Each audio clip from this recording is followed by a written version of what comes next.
Come and sit down, boy. This is an 1815 Napoleonic brandy, and we only drink it when we lose a kingsman. Galahad was very fond of you, and on this occasion, I think it's acceptable for us to bend the rules a little. These all kingsmen? Yes, they're founder members. I want you to join me in a toast to Galahad. To Galahad.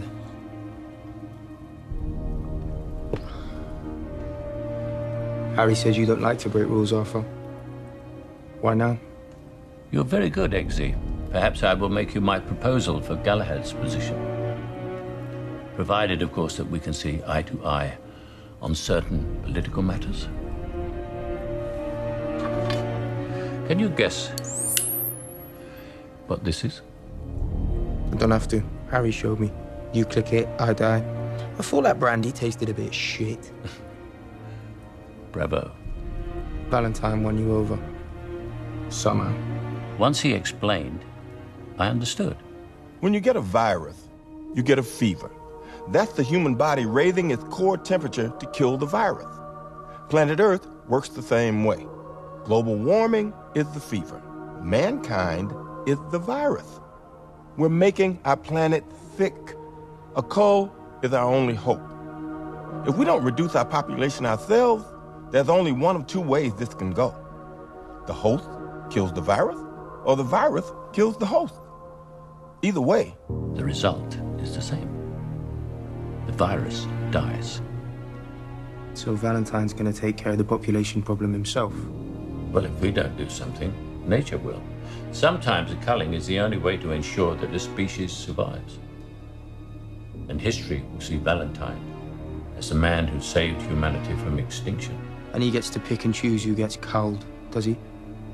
All his rich mates, they get to live, and anyone he thinks is worth saving, he's keeping them safe, whether they agree with him or not. And you, Eggsy, in Harry's honor, I am inviting you to be part of a new world. It's time to make your decision.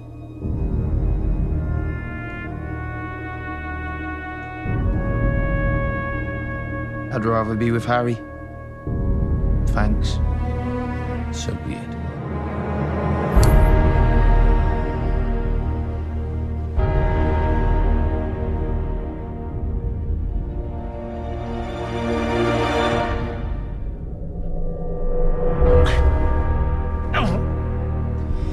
The problem with us common types is that we're light-fingered.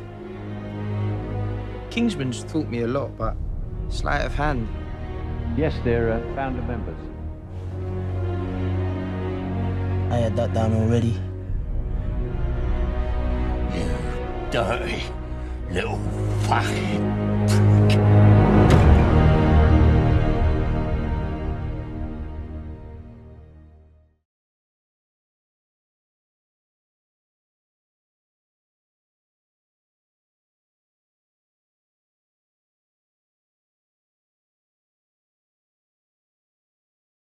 John Lilly once put it this way: there are no limits at all to the human mind whatsoever, except those we impose on ourselves because of our beliefs. And those limits are also beliefs to be transcended. And that's a view that suggests that the possibilities of human transformation are virtually infinite. And we have no way of knowing the outer horizon of what it means to be human.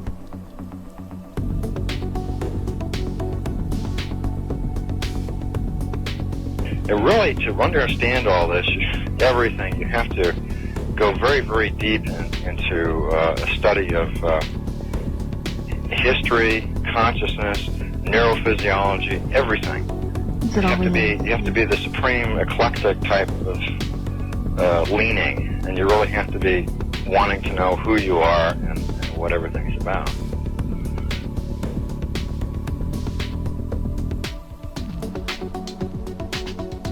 the thing that you'll find when you go to sacred sites, if you're very humble about it, is that you are on a personal journey, and the sacred site will respond to you in a way that is appropriate only to you. The information is always what you are searching for. And it's the intent you give that energy that defines whether it is used for right action or not.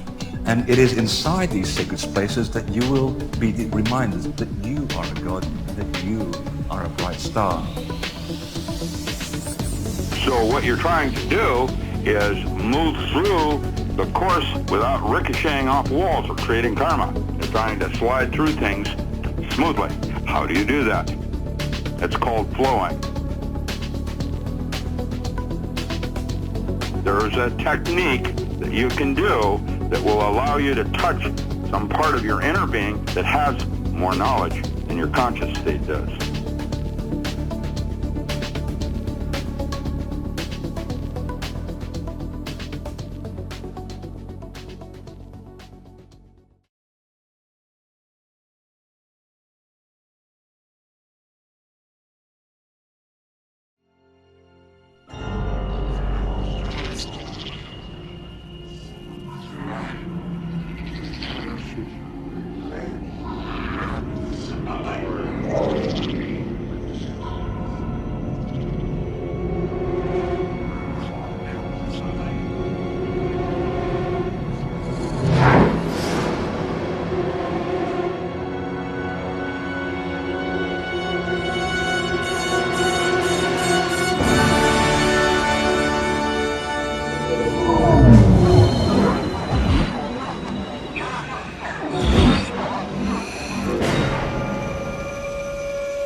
I am Locutus of Borg.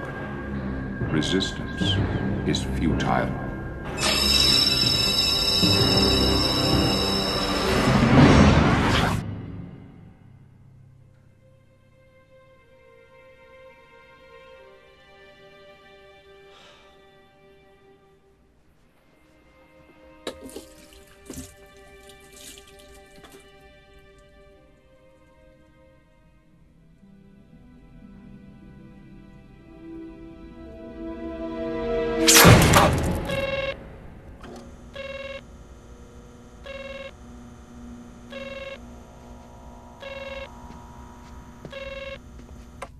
Authorization Picard 47 Alpha Tango.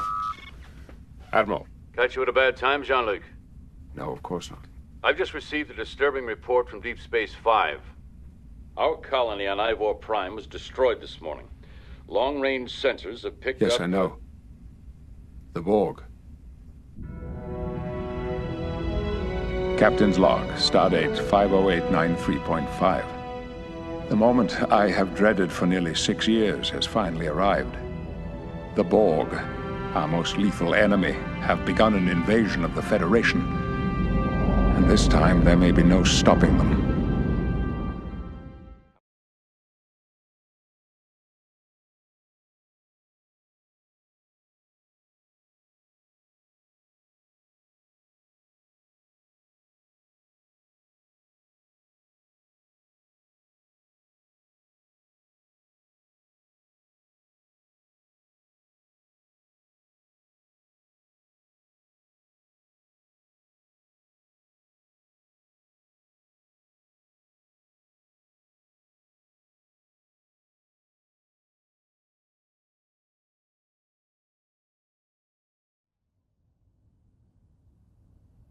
Hey, you epic being. Welcome. Sunday Hodge, Infinite Potential Healing. Seven the truth with you once more. And as I say always, thank you for allowing me to be a part of your journey and employing some of your peak awareness time into some of the concepts I've got to offer. And it's going to be quite an interesting release, I feel, that ideally it might be quite challenging to accept and to realize and comprehend of what is going on, all right, relative to the content I offer here. But ideally, I want to just say this up front. I'm not here to create fear or uncertainty and stuff. just realize this stuff has all been going on and you've still been who you are in spite of it, right? So the intent I have by offering this in this way is to actually, you know, it might make you feel backed into a corner sort of thing, but on another level, I feel this will really engage the next level in a lot of people realizing what we've been up against, all right? So I really advise to push through and go through it and see what you get, all right? Because just, I mean, you can see my videos and stuff like that. Maybe you can't get through them all and stuff like that, or maybe you're one of the few that do and stuff like that, and you eat it up, all right? So if I am really what I say I am and stuff, just realize how rare you are on the planet, all right? To be able to get through everything to get to this, because I feel today in this release, it will give an enormous amount of clarity and context of what has really been going on that we really should have been told a long time ago, all right? But I just feel it's a complete failure of the spiritual and alternate community that we don't know this, all right? To me, like some of the people I've dealt with over the years that I've given my perception authority away, that we've assumed are more intuitively talented and vaster than what many of us are, how much they haven't known, okay? How incompetent they've been. And I really feel like the spiritual and alternate community and all their masterful bullshit artists, right? Like, I ate up the BS like there was no tomorrow. I'm a glutton for the BS crap out there, alright? They've been like Michelin 3-star BS al dente artists, alright? And I just ate it up. But I just want to offer those of you that are OGs like me that have been around and stuff, right? We just never had any of this context to actually even comprehend. I mean, like, even having this polarity against most of the stuff out there that will offer a lot of the technology that a lot of the highly aware, in my opinion, have been run by, okay? They're working with it, okay? And a lot of them talk about concepts that are vaster than us and we don't have any reference for, so we feel inferior to, but it's all just nonsense, right? Like I've talked about the Akasha Bullshit records, alright? It's a radio body from another planet. It's not organic to Earth, okay? And this isn't a negative to you out there if you're a, you know, pure source soul that can tap into that and access it. I commend you for being able to access that data, but I would offer, just go beyond it. It's not organic to anything here. It's a derailment component that's contributed to everything going on, okay? So this is going to be Influences Part 7, Invader Network Part 2, and I might add other references to it and stuff like that. I'm going to offer components from 3 separate teachers and videos and stuff. One, I've got about a 27-minute clip from this really cool interview with someone called Whitney Webb. If you haven't heard of her, she's pretty epic, right? But she's more grounded in the 3D 5 sense reality where I'm, you know, my leadership, I've said I've gone into the unknown and into the multi-D, because to me, like, say, doing my sovereignty declaration and engaging our 1000D now and pure source access and all that sort of stuff, to me, that I don't feel there's any solution in this reality. We have to engage that high level aspect to actually bring it in and be superior to everything going on. And in my opinion, relative to all the mechanics I've worked out over the last 2 to 3 years, right, trying to avoid these beings in the community that I've invested in heavily and, you know, given them the privilege of accepting their data they give when it was just nonsense, right? Let alone what they're doing diabolical on the multi-D to everyone and stuff, right? Which most people are gravitating to because it got sympathetic resonance to the people that have hacked into them and stuff, right? And I don't do anything violative sort of thing. I feel one of the big things that have been a theme, right? So say someone might like me that works out the mechanics of all these people and busts them and out them and all this sort of stuff, right? Is that it's been a case of keep your friends close, keep your enemies closer, and there are some good people out there and they've been possessed, right, by very negative entities and stuff, and I just really want to invite people to go through my sovereignty declaration, have the courage to go through it and clear yourself out, right? Version 4.2 is really pretty next level, right? There are a lot of good people, and I feel like at the moment possession is a massive thing, right? And so that goes on top of what I'm going to get into about the nanotech and all this sort of stuff, right?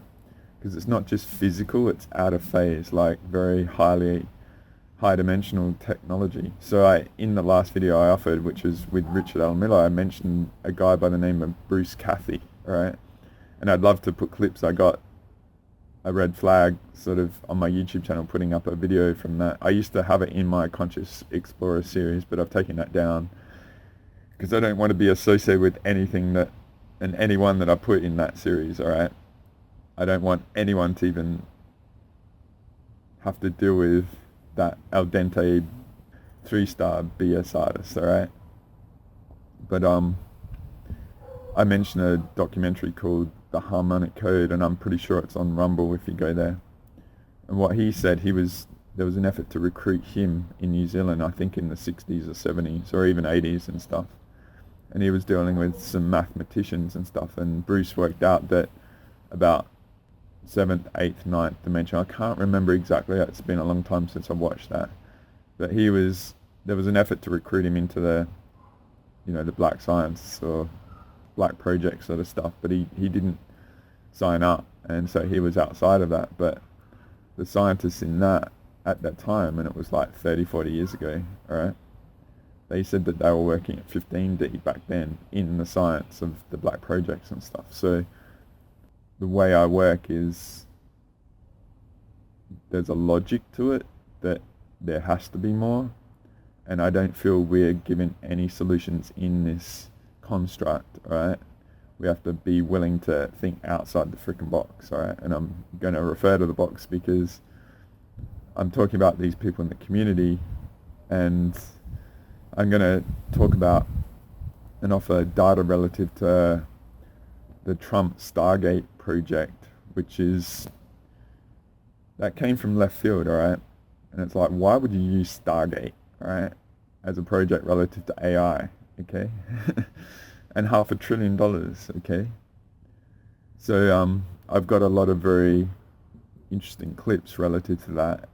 So I'm going to offer 3 separate clips in this, beyond the whatever clips I use as I do, right? Because I'm going to invite you also to hold this one at a very high level, because in all honesty, alright, from my attitude, I hope I'm wrong, alright? So I would rather risk being wrong and this stuff being out there than it being right and not being out there. So ideally, from my point of view, I want this to be wrong, alright? But I'm usually pretty good, alright? So relative to Stargate and stuff like that, because perhaps see it as this, alright?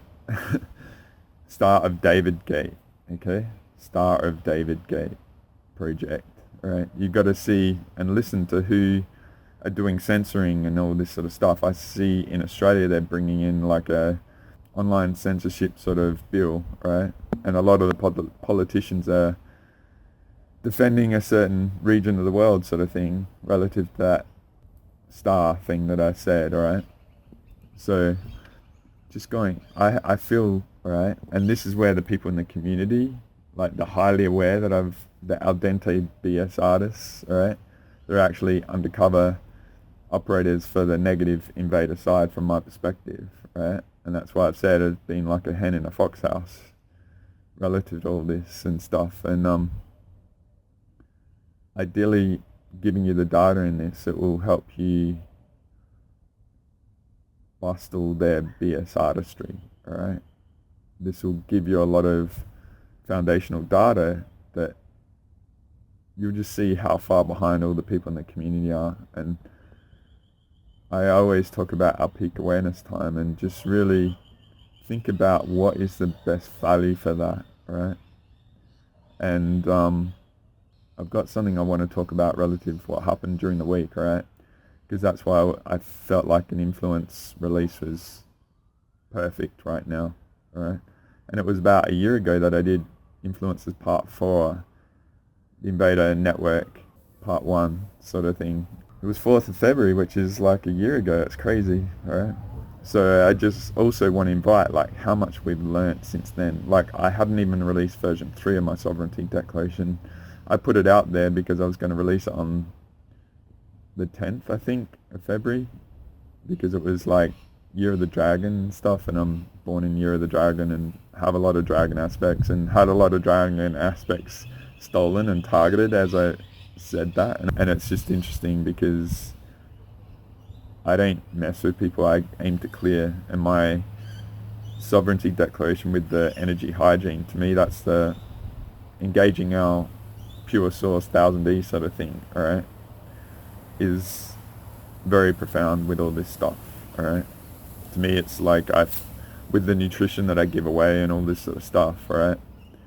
And I felt like I worked out the nutritional solution 10 years ago, right? And I've had interviews out there and I give all the data away when I have sessions to everyone. Plus I give the mechanics of pranic killing, which is all very simple. It's just you put the effort in, a bit like Michael Jordan in The Last Dance, right? No excuses, no shortcuts. I even a couple of videos ago, recalibration number 11, I put in the Karate Kid video about Mr. Miyagi doing the wax on, wax off sort of stuff. If you've watched that movie, it's pretty epic in the 80s, right? But I want to talk about what happened in the week, but I want to get into the main body of this, right?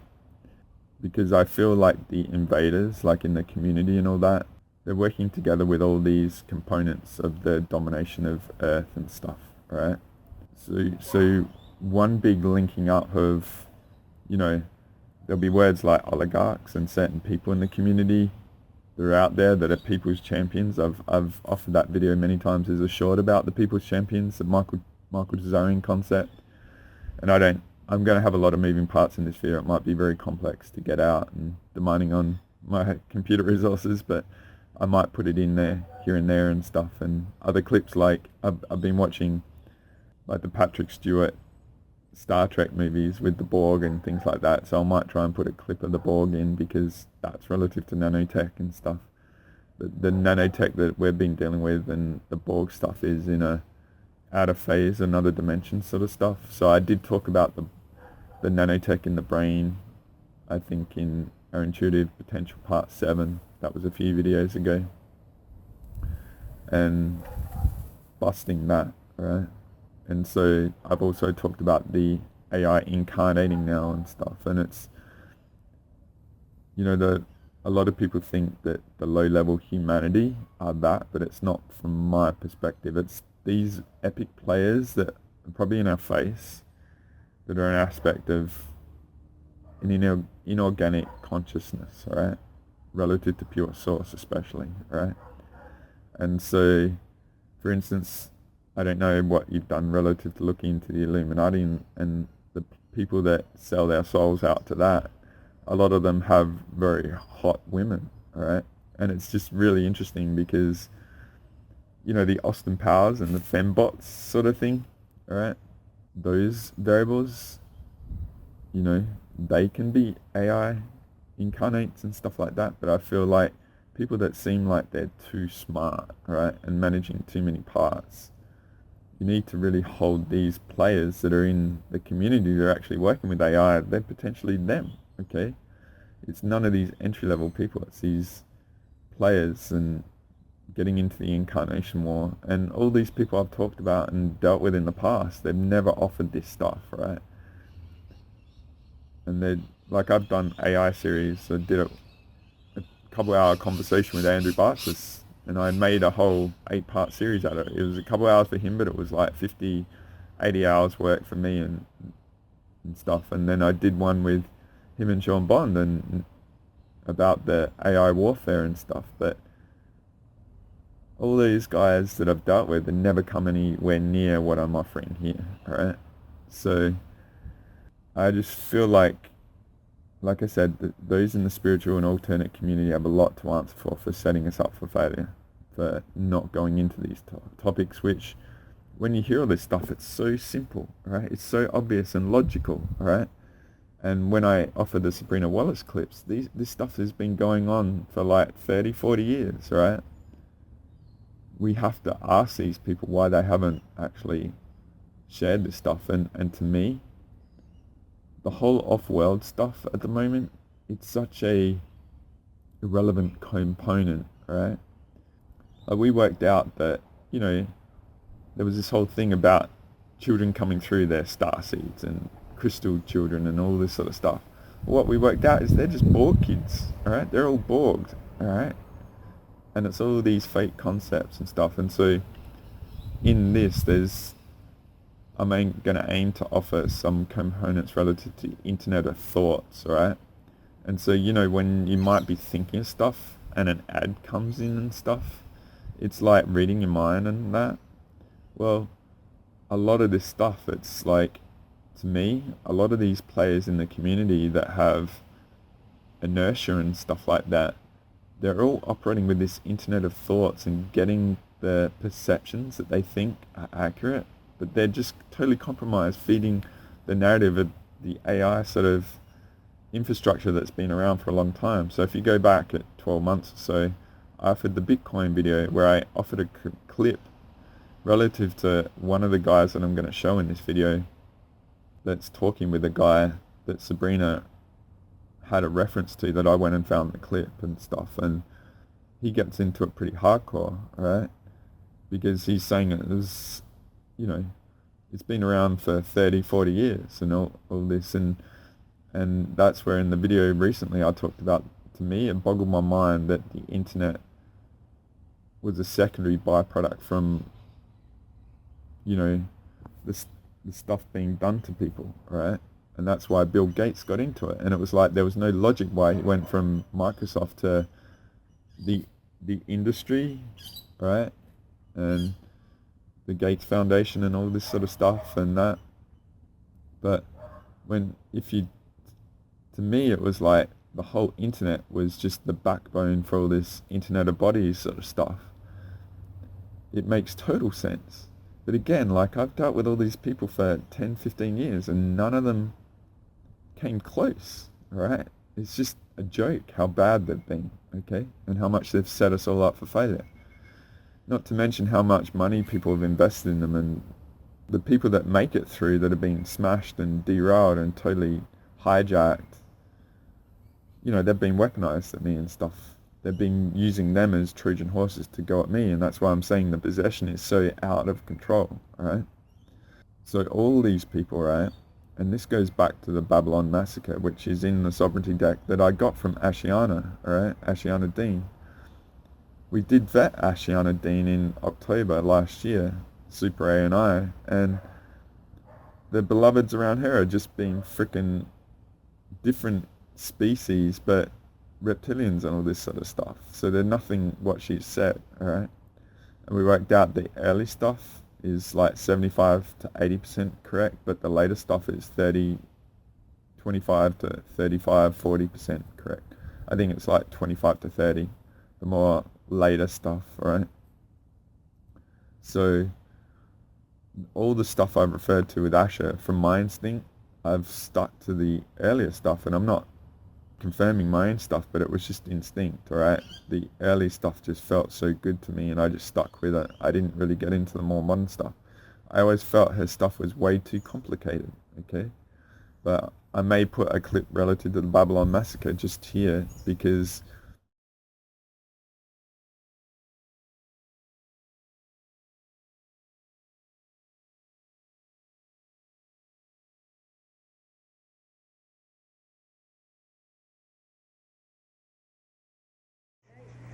yeah, it's just, I was amazed when I started to get the history coming off the place. Oh my God.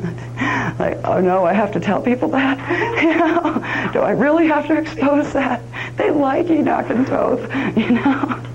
All right, The progression continues. 9560 BC, Luciferian Covenant. Now there wasn't a major pole shift after that. It was a slight pole shift, and there was another small glacial period after that 10,500 BC thing. And if you look back into some science, like science theory, they're telling us that certain parts, there seemed to be a quick freeze during that period of time, about 10,000 years ago or so. They're not exactly sure when it happened. So these fit in with what some of the geological information that our scientists are finding.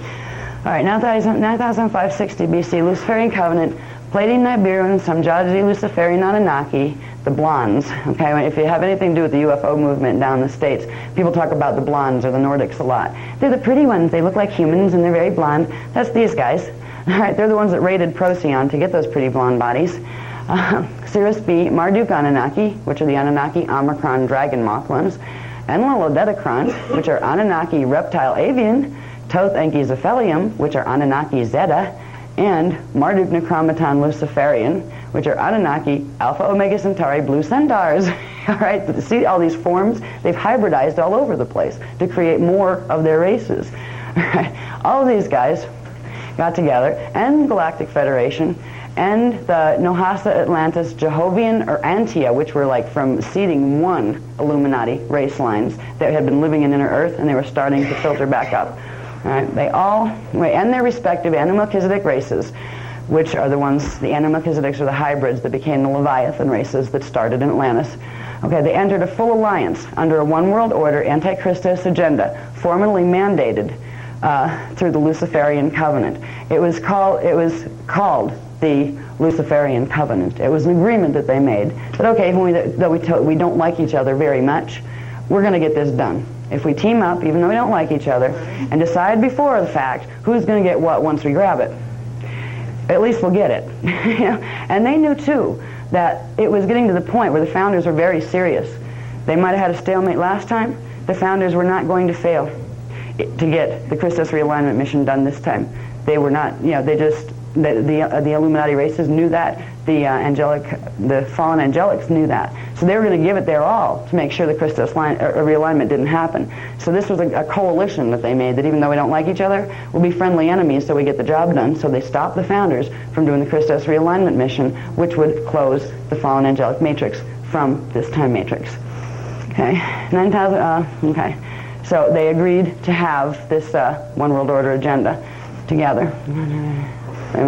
Now, at the same time that these guys were getting together, the Omicron Draconian and Odedicron reptilian races of Orion, they form a second competing Orion Draconian one world order agenda. They didn't like these guys, so they were going to form their own coalition. Then, at the same time, the main Cirrus A Jehovian Anunnaki, which are bipedal dolphin people Anunnaki, that race, they formed a third competing Jehovian one world order agenda. So you had three competing world dominion agendas that were set in motion during this period in reaction really to the Luciferian Covenant. They'd always had their dominion agendas, but they got very serious about them. When this coalition formed, these other two, the Draconian agenda ones and the pure strain Jehovian Anunnaki ones that didn't like the other Anunnaki races, they all got very serious about their one world order dominion agendas. 9558 BC, Atlantean.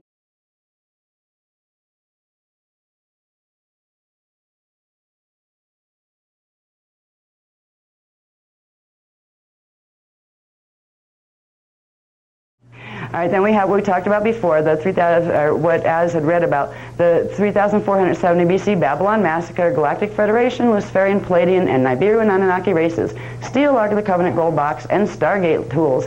They attempt world dominion beginning in Marduk Anunnaki Draconian held Babylon. So Galactic Federation and these guys, the Toth guys, go after the Draconian Anunnaki, the Marduk crew, that are holding Babylon.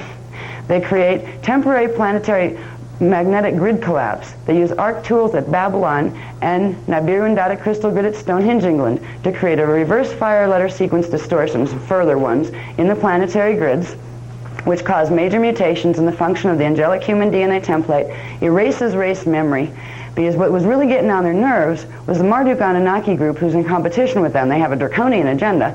They had Babylon. They were progressively getting control of more grids, and it looked like they were going to get control of Stargate and QSite 10. And that could be a real problem. If you're going after Gate 11, you're going to have an issue happening. So They literally, more than just wanting to neutralize the angelic humans, they wanted to erase the memory matrix and make it very difficult for the Leviathan races to communicate with each other, because they wanted to break up this little stronghold that was happening here. So they purposely contrived a way to use the checkerboard matrix mathematicals to create very specific mutations that would reverse part of the DNA, leave part of it normal. Reverse part, leave part normal. Which would mean half of your language signals would be backwards. Right now, our languages, we were talking about this last night, our languages, if you look at our alphabet in English, A, B, C, D, E, F, G, right? If you took it and went like A, B, C, and then D, E, A, B, C, D, I think it's on threes. A, B, C would be straight, let's say. Then you'd have E, F, G, you'd actually reverse them. F, E, G, you'd have to reverse every set of them to actually get the actual language that was there. We had to be given new languages to be able to speak again and to communicate again. And this is where Toth likes to, and Galactic Federation like to say, oh, we came in and gave you languages. Yes, after you took them away, you know. Because the DNA and how it's sequenced determines what kind of sound frequencies we can process into cognition. And when they scrambled the DNA to the level that they did here, the old languages that we knew from Atlantis, we couldn't read them, we couldn't understand them, we couldn't make the sounds anymore. And this is part of the healing that will progressively take place. That's why when we use the Mua language translations to the clearest that they can be translated right now, those translations are progressively helping us to restore the original data banks on language that belong to this race. Okay. Okay. Anyway. Okay. Okay, they use the art tools, so they're trying to go after these guys to neutralize them and take care of the human races while they're at it. So they literally erased the memory records as well, where we'd have partial memory, and then the other part would be Nibiruan memory, where they literally plugged their memory grids. They started running holographic inserts, which are kind of like virtual reality pictures, down through the Nibiruan dotted crystal grid, down into the planetary radial body, which is like a projection screen. So for us to have memory, we are directly tapped into our personal radio bodies, which tap into the planetary radio body. So we started, the parts of our codes that were the normal, that weren't reversed, would hold the actual human memory. Then the other parts that were reversed would start to download Nibiruan memory, where we would progressively begin to build up the Nibiruan memory imprint, progressively reversing more of our DNA. Eventually we'd be talking totally backwards, compared to what we used to. And this has been the process by which, right now, we sit here, we don't remember who we are. We can't remember our other time vectors. And when we try to start remembering, we try to start pulling incarnational data, you can find all sorts of wacky stuff in there, stuff that doesn't quite sequence the right way. Because there's stuff spliced in between the natural sequence that wasn't meant to be there, and parts of the natural sequence were literally edited out of the memory banks on a planetary level. What we're doing with the Vecca codes, we're working with them, the Vecca codes put back the divine blueprint frequencies and the primal light and sound frequencies back into the planetary radio body and into our own, which means it's allowing the field to form again, the sound light field, that will allow the natural sequencing of our memory records on a planetary and a personal level to start coming back. Okay, let's see. Okay, all right, now when they do this, erase the memory, it blocks the natural kundalini flow in the body. This mutation that they did through the grids. It not only did all those things and erased the memory, but it blocks the natural kundalini flow in the body, causing pineal, thalamus, hypothalamus, and thyroid gland malfunctions that shorten human lifespan and block interdimensional perception in all but implanted Anu Melchizedek chosen ones, and it scrambles the natural language patterns. This was recorded as a Tower of Babel event. Now here, these body things that have taken place in our bodies since this time, because these glands, pineal is like sitting there dormant, and our scientists tell us it's like, atrophied because it doesn't do anything anymore. They have no idea what it did, right? It helped us ascend. That's what it did. These organs have been progressively malfunctioning, and the malfunction gets worse, a little bit worse with each generation, because each generation amplifies whatever coding it has. Now, these things create the chemicals that are created in the body, the biochemicals that are created in the body and in the brain because of these malfunctions, literally progressively poison the body to the point where it it shortened its lifespan hugely. Where even before these mutations, at least I think we lived about 800 years, 800 to 1,000 years then. Before that, we were immortal. And they took that away by the first level of by first cutting off the D12 frequency. Then after that, they amplified that, and we were able to live shorter periods when they did the 25,500 BC Nibiru data crystal grid. Then they amplified it again and took us from at least having an 800 to 1,000 year lifespan down to having 75 to 100 year lifespan. And that's what we have now. I mean, this stuff is nasty. It just amazes me what kind of mentality could actually do that and live with itself. A very sick one, obviously. What's scary is it's not just a person. It's not just a mass murderer who you see in an interview and you see that there's no, like, literally soulless being that has no remorse or anything. These are races. These are whole races of beings that function with that kind of mentality. Okay. Now, 2668 BC.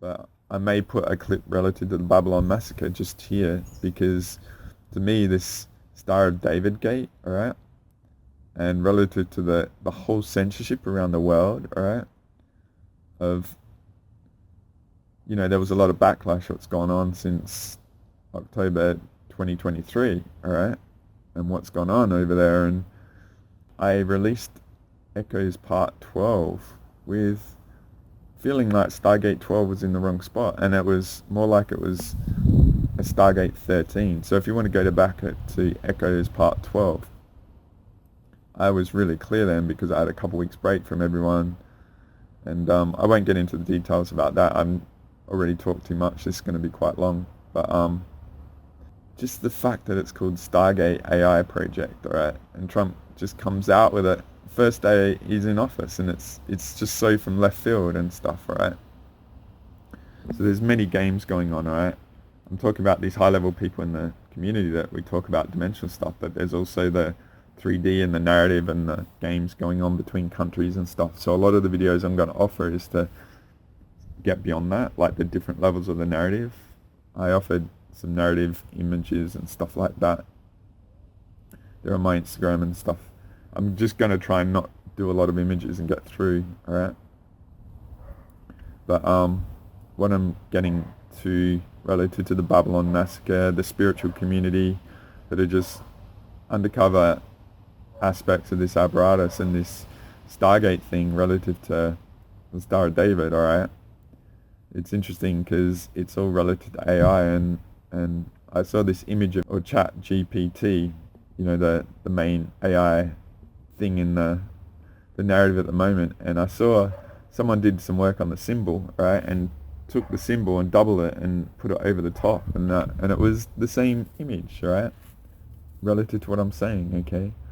So to me, what's going on now, alright, like a lot of this effort to interfere with the body and stuff is to prevent us germinating, alright, getting back what we've been hacked. And the Babylon Massacre was a big violation of all of us to really reduce our, you know, a lot of the junk DNA sort of thing and stuff. To me it was like we once had it all operating and all the strands and all that sort of stuff relative to what Asher says, and that Babylon Massacre was a massive, like, we were consciously coming aware of breaking out of all the thing and resisting it, and they just did this like consciousness EMP around the world and wiped all our memories and stuff, right, and really reduced our DNA.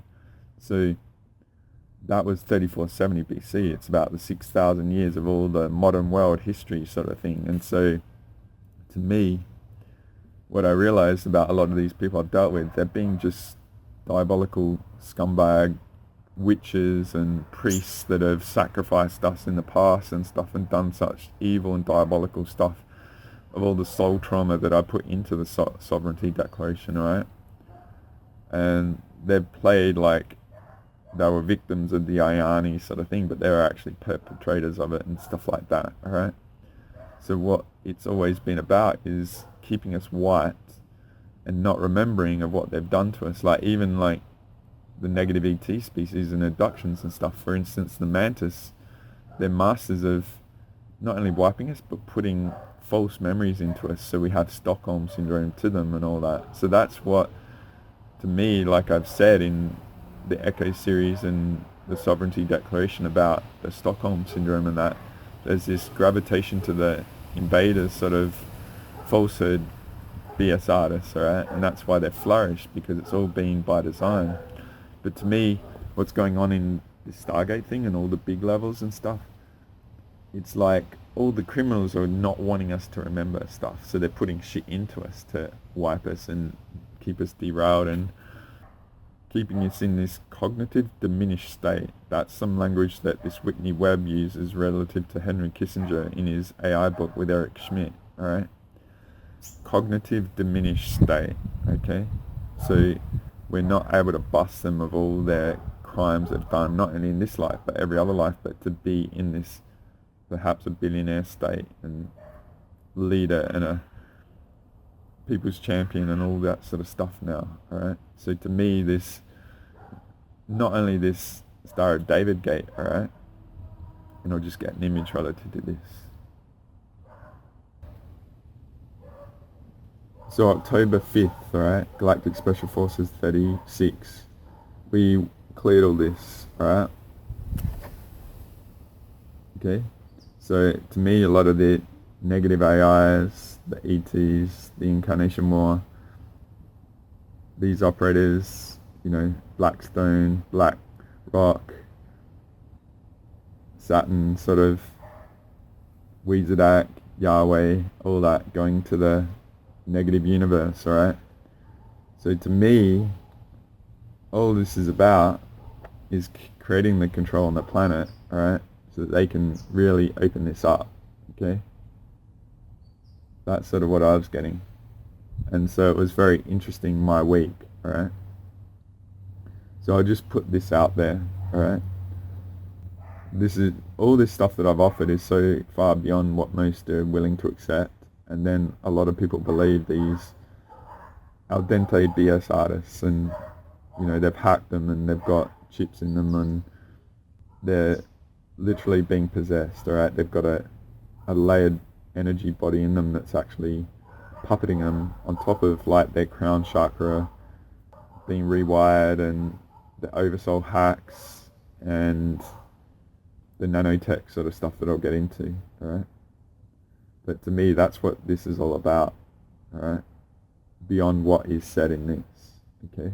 So it's pretty epic times, alright? And this is what we're all here for, okay? So we'll just get into what happened on Earth, alright, this week. Just before I do, alright? And I've showed this many times, but this is like, I showed this in our Intuitive Potential 5 and 6, alright, just before the Trump election. And I just realized it was all planned and set up, alright? And this is like the stuff done to our bodies, alright? It's been planned for like 50 plus years, alright? And all the different layers and the players and stuff to pull all the, you know, the individual components and eras of testing to combine it all for what happened in late 2019, 2020, to put all the stuff in our bodies, alright? And every leader along that era, it's just a lot of narrative stuff, but they're all working together, alright, from my opinion. But they're all potentially got vested interests in different species, alright? And if you go back to Echoes 14, I get into that there relative to the different regions of the world and stuff like that, right? I just want to show you the Contrarian View image quick, okay? So in our Intuitive Potential Part 5 and 6, I did them before the Trump election, alright? And I basically called it out, alright? This is what's going on. It's all part of the plan, alright? And say 4 lost years of Biden, a lot of stuff went down over that time, and it just rounded out at the Trump election sort of thing when he came in, okay? So a lot of misguided stuff was being able to be done because he was seen as incompetent, and all this stuff was going on behind the scenes, alright? And so what I said is, there'll be relief, there'll be good stuff, but say the black lines, this black line and in the middle is the channel, and it dipped below the channel, right? And so it was never going to continue that trend, right? There had to be good stuff, and we've seen good stuff, right? But I would offer, I said, the retrace isn't going to be to the black line, it's going to have this hash area, right?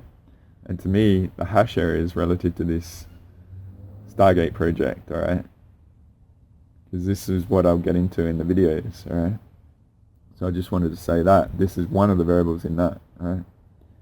Because I felt like when Trump was on Joe Rogan and all the people that have been on Joe Rogan, it's just too convenient how it's like everyone is just like able to speak their truth now and do the right thing, blah, blah, blah. But just remember, all these guys that have huge success and billionaires, they're master salespeople, alright? They're very good at convincing people, alright? And to be honest, the AI incarnating sort of stuff, alright? Beyond the species, alright? So I'm just going to move on, alright?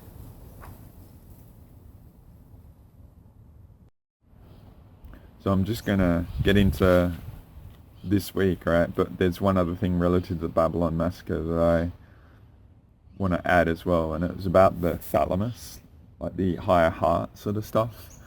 And to me, it's a metaphor of like how our body was shut down, okay? And so, say I operated with Andrew for a lot of years, and I actually made a video and I remember it, and he talked about the body a lot and stuff, and what he said, the thalamus's purpose is for us to go through puberty, alright? So that's its one purpose. It's there to just one shot and it's done, alright? For our sexual maturity sort of shit, alright?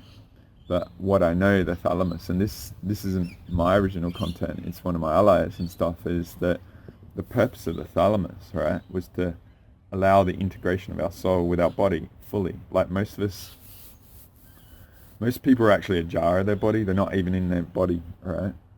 But those that are doing the healing and stuff like that, you just got to see that as a aspect of the weaponization, to actually limit the volume of the soul that can actually get in the body, right? To see how, you know, if you're wanting to limit your opposition, right? And as I say, our soul's organic to this universe, pure source and stuff. We're far superior, okay? And those that are invaders, they're very limited, alright? And so what they've done is they've grinded us down into the 3D5%. So we are not able to access our vastness, alright, and stuff. So actually limiting the body like that, metaphor. So shutting down the thalamus and stuff, so our soul can't get in the body. And I know, like, my allies, and I wouldn't be the only one, that they're just like, they laugh at me. It's like, how did you get your soul in your body? Like, you're just one of them that have been able to have that marriage in spite of all this stuff. So to me, like, what I'm going to get into about this Star of David gate sort of AI thing with the videos which you see, right, and I'll get into them soon, it's all about limiting the body still, you know, keeping us in a very AI monitoring, right, the internet of bodies and internet of nanotechnology, internet of thoughts and stuff like that. And like getting past the species stuff mid last year, and then being clear, and then realizing this AI stuff was a variable, right? And it's been, from my perspective, a very methodical chipping away sort of thing of working out all the separate components. So say for me, when I do my sovereignty declaration, I've attempted to put it into linguistics so it's easy for other people to take on board and stuff, but for me, I'm able to splice all these things up, and with all the experience I've had and healing on myself, and then say being clear and dealing with other people and stuff and working out what's going on with people, they're all the separate components that I can work out with people in sessions and stuff like that. So as I said in the last couple of videos, it's been an extremely rich time for our development, alright? But I also feel, alright, and this is, we've got to kick our, you know, it's game on at the moment. We've got to be tough on ourselves. I feel like a lot of people in the spiritual community that should be in the trenches with us, it's been like a metaphoric World War One, right? In World War One, a lot of people avoided the warfare by shooting themselves in the foot, right? Doing messed up stuff, being complacent, and getting themselves stuffed up so that they're not contributing at this level and stuff. And it's just left it more stuff up to, say, me and the people I know and stuff like that. And burying your head in the sand and playing the victim of sort of stuff created by themselves to not be at a responsible level to be able to contribute, alright? And yeah, this is all pretty epic and crazy, but we're freaking superior to it. They wouldn't need to do it unless we were, alright? And they're using our energy to do it, okay? All massive violations, alright? So we've got plenty of bank to call in on the karma, alright? So you can do the sovereignty declaration and just let it rip all the time. I've done one that's 3 pages that you can audit every time. Every time I do a pranic on myself, I do it and stuff like that. So yeah, it's up to you to do it, alright? Not many people have, okay? Waiting for other people to do it. It's like, ideally this video will scare you a lot, alright? To scare you into action, because you probably wasted a lot of time, right?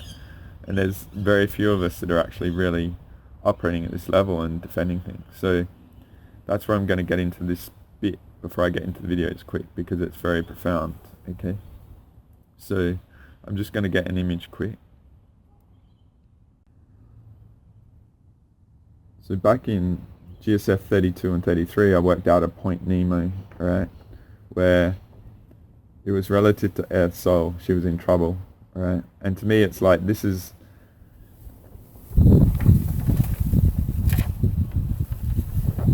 like, I'm still very thorough on accepting what I get and stuff like that. And it's like, surely other people will know this. It's not like so obvious to me that other people aren't doing it or seeing it or wanting to step in and stuff. But it has been the case for me and stuff like that. It's just like I've been the only one sort of doing it. I've got a couple of people around me and stuff like that, but I don't really like to talk about the people around me too much. But there are others contributing, right? But I've invested enormous amount into a lot of people, given pretty much everything away. And like I said, a lot of people are spiritually shooting themselves in the foot and then turning on me even as well, alright? When everything has been on the line and literally tried to destroy me as well, alright? But also a lot of them have been working with the negative ETs and stuff like that, getting beyond all this apparatus that I'm talking about. But getting back to GSF 32 and 33, I worked out that those of you that were really contributing were helping defend Earth. And I realized it was her soul in trouble. Alright, so this was like the very few of us had such a potent effect, and that's why, you know, in the year since I've done Influences Part 4, this is Influences Part 7, because I did a couple of other epic ones in the meantime that are well worth watching, alright? But we've learnt so much more since then, alright? Cleared Source itself, connected Earth to Source, and defending Earth and stuff like that. So this is quite profound, what I'm going to say. But this week it was a case of defending Earth again, okay? And there's been a lot of effort to just derail and destroy me and go after me and stuff and sabotage everyone else. But it was like last resort sort of thing, okay?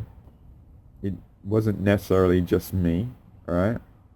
I'm sure a lot of you might have felt a lot during the week, and then ideally a shift, because I actually did an Earth pranic, right, on her soul, and it was like she was more beaten up than I've ever experienced, and it was pretty ironic because it was pretty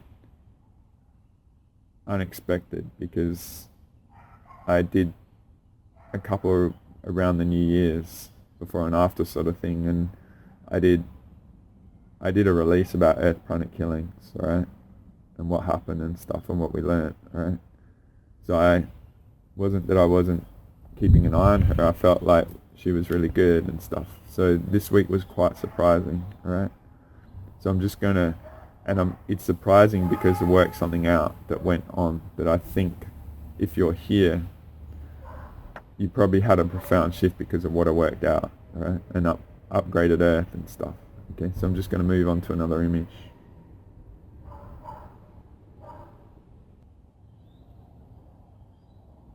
So going back to November, right, I worked out this concept relative to black hat backdoor hacking, right? And it was one of the most complex things to work out. There was many of us contributing many different puzzle pieces to this, right? And it wasn't just me, it was like worked out that light was going at us, right? So the whole divide light, right? So light and dark is just a false concept. And I've talked about that, and it's in my sovereignty declaration, right? Like even getting to the indigenous are a false concept. There was an anti-god behind light and dark, right?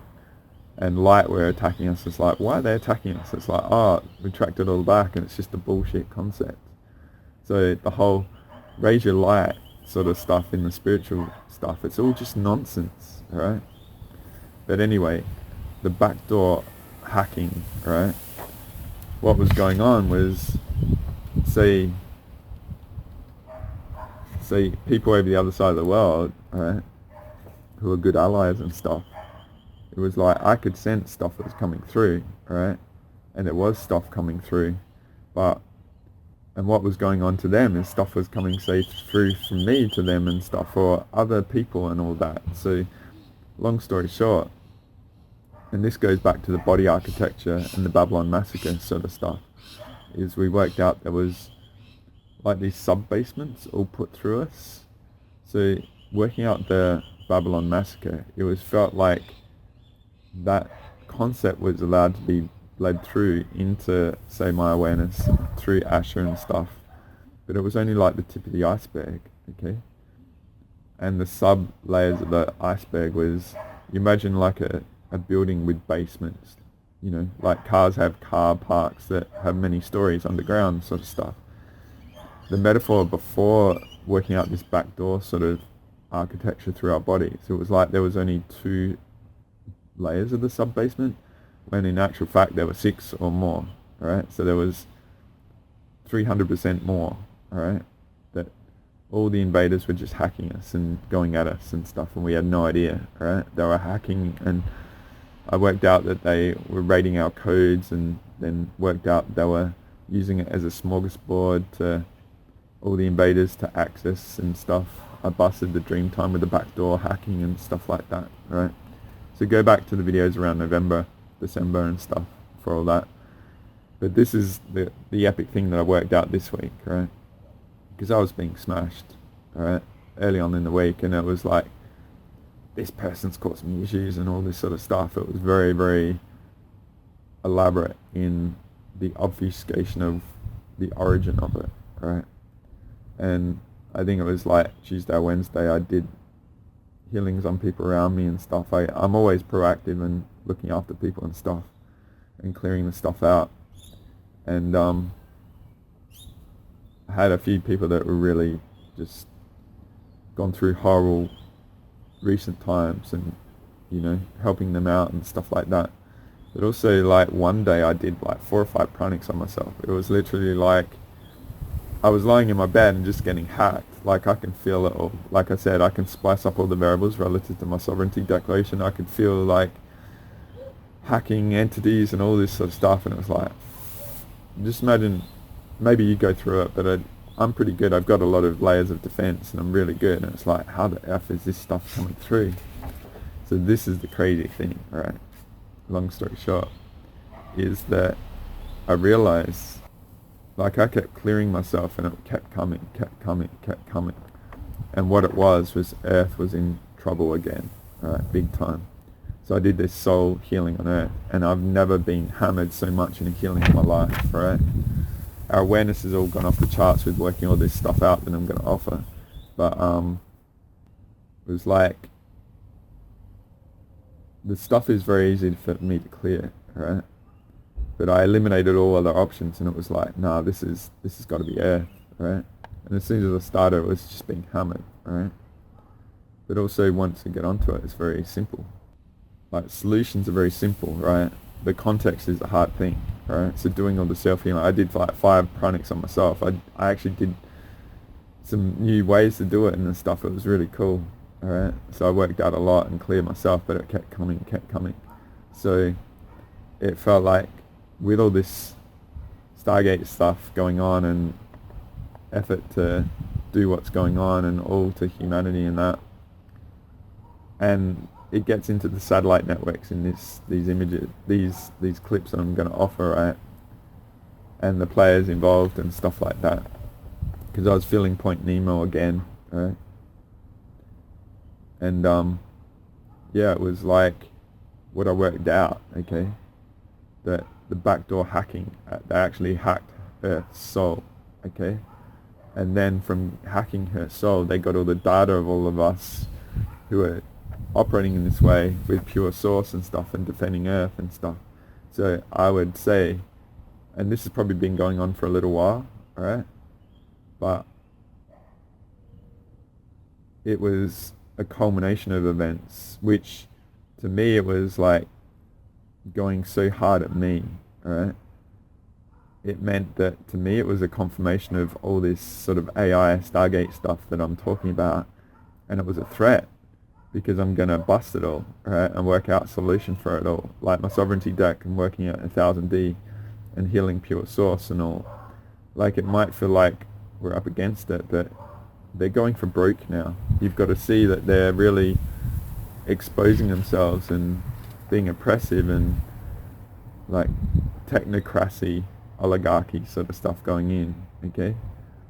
And yes, like I said, there's some good moves, like some positive stuff, right? But then there's these big chess moves behind the scenes that are, you know, if you watch the video that I'm going to offer, the first one, alright, it's really next level sort of stuff. So it's game on sort of thing.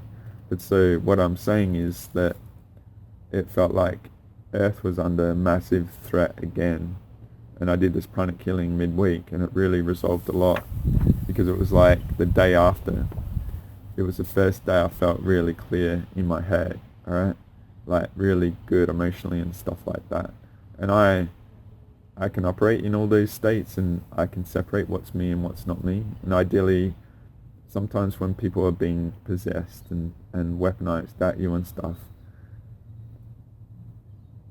I'm very respectful of free will. Like,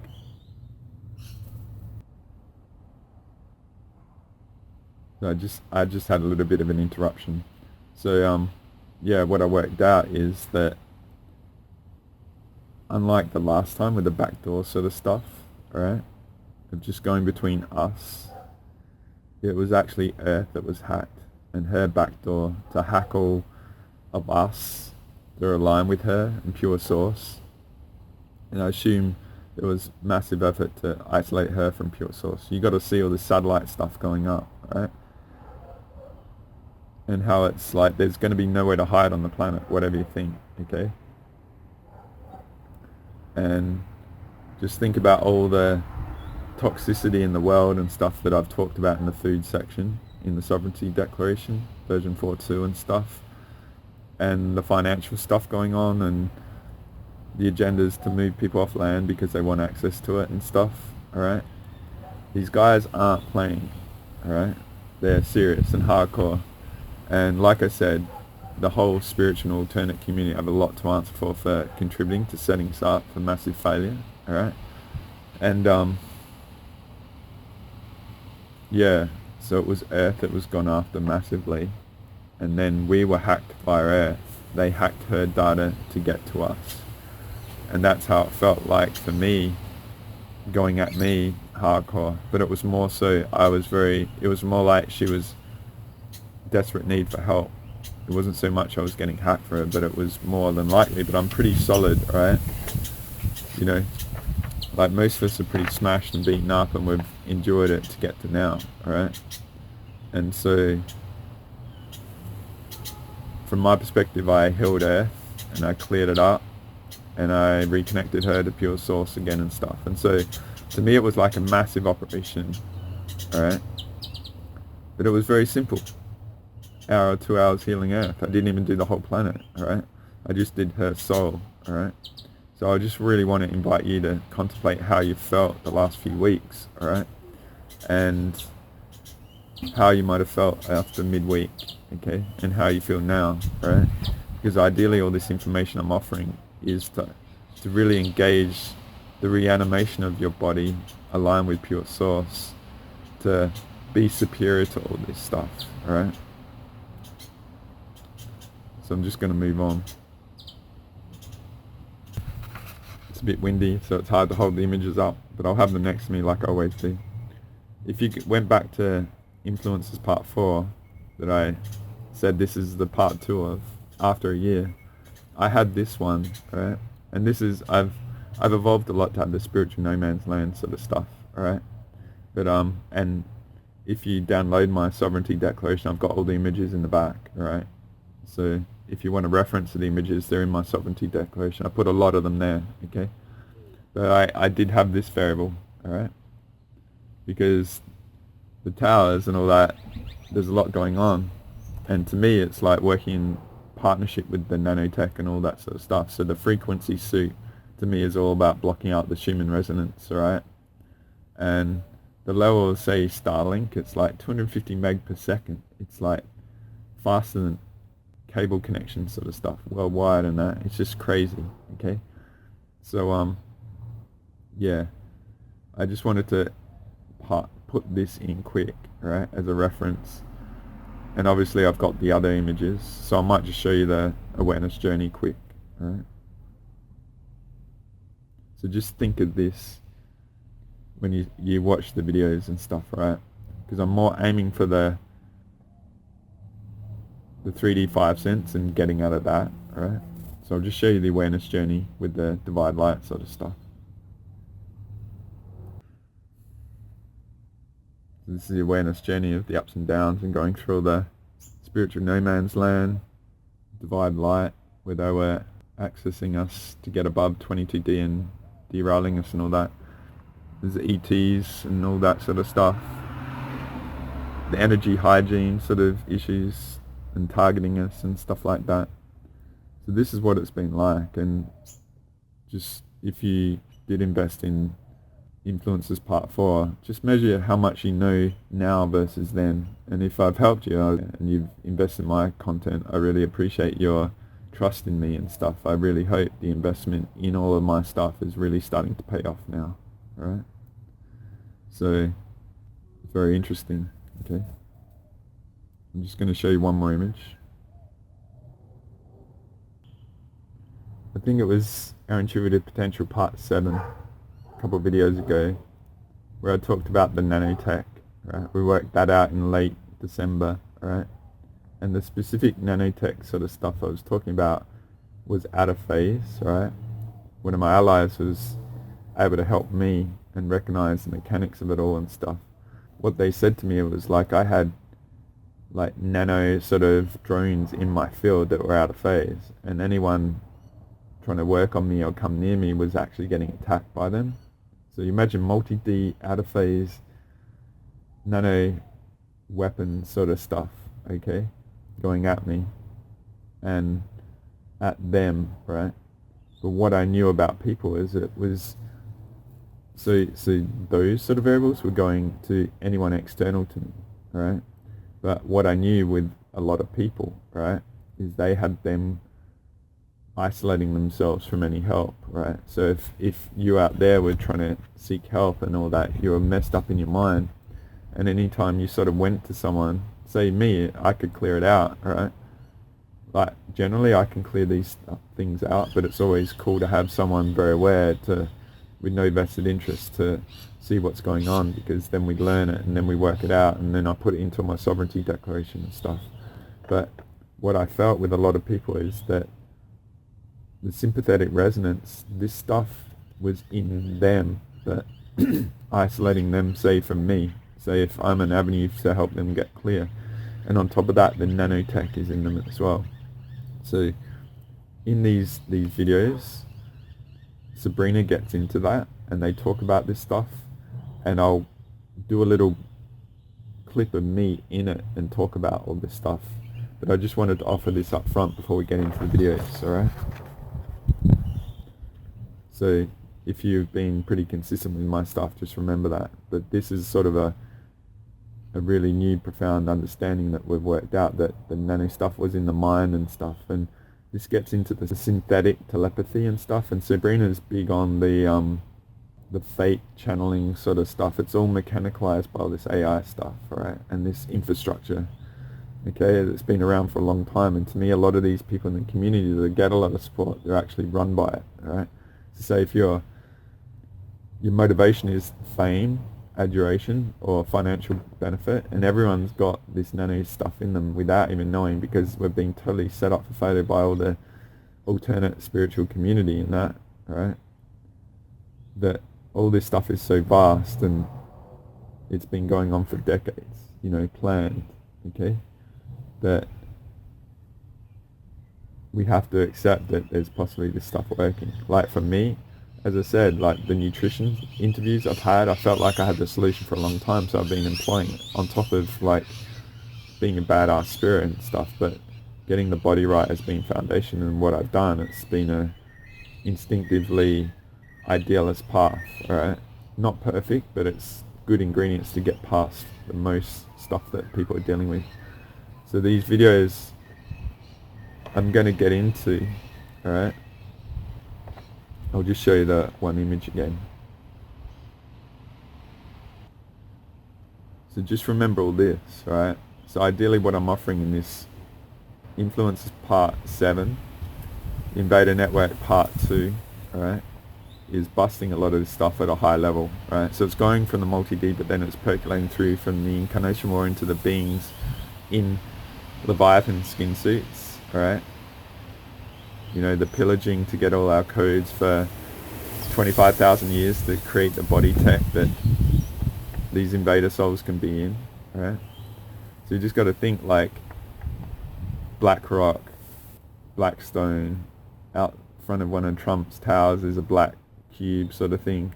It's all Saturn, Metatron sort of stuff, and Metatron's been healed, but they're going for the Stargate, alright, from my perspective, okay? And the control at a massive level with AI and, you know, the ETs and all that sort of stuff, right?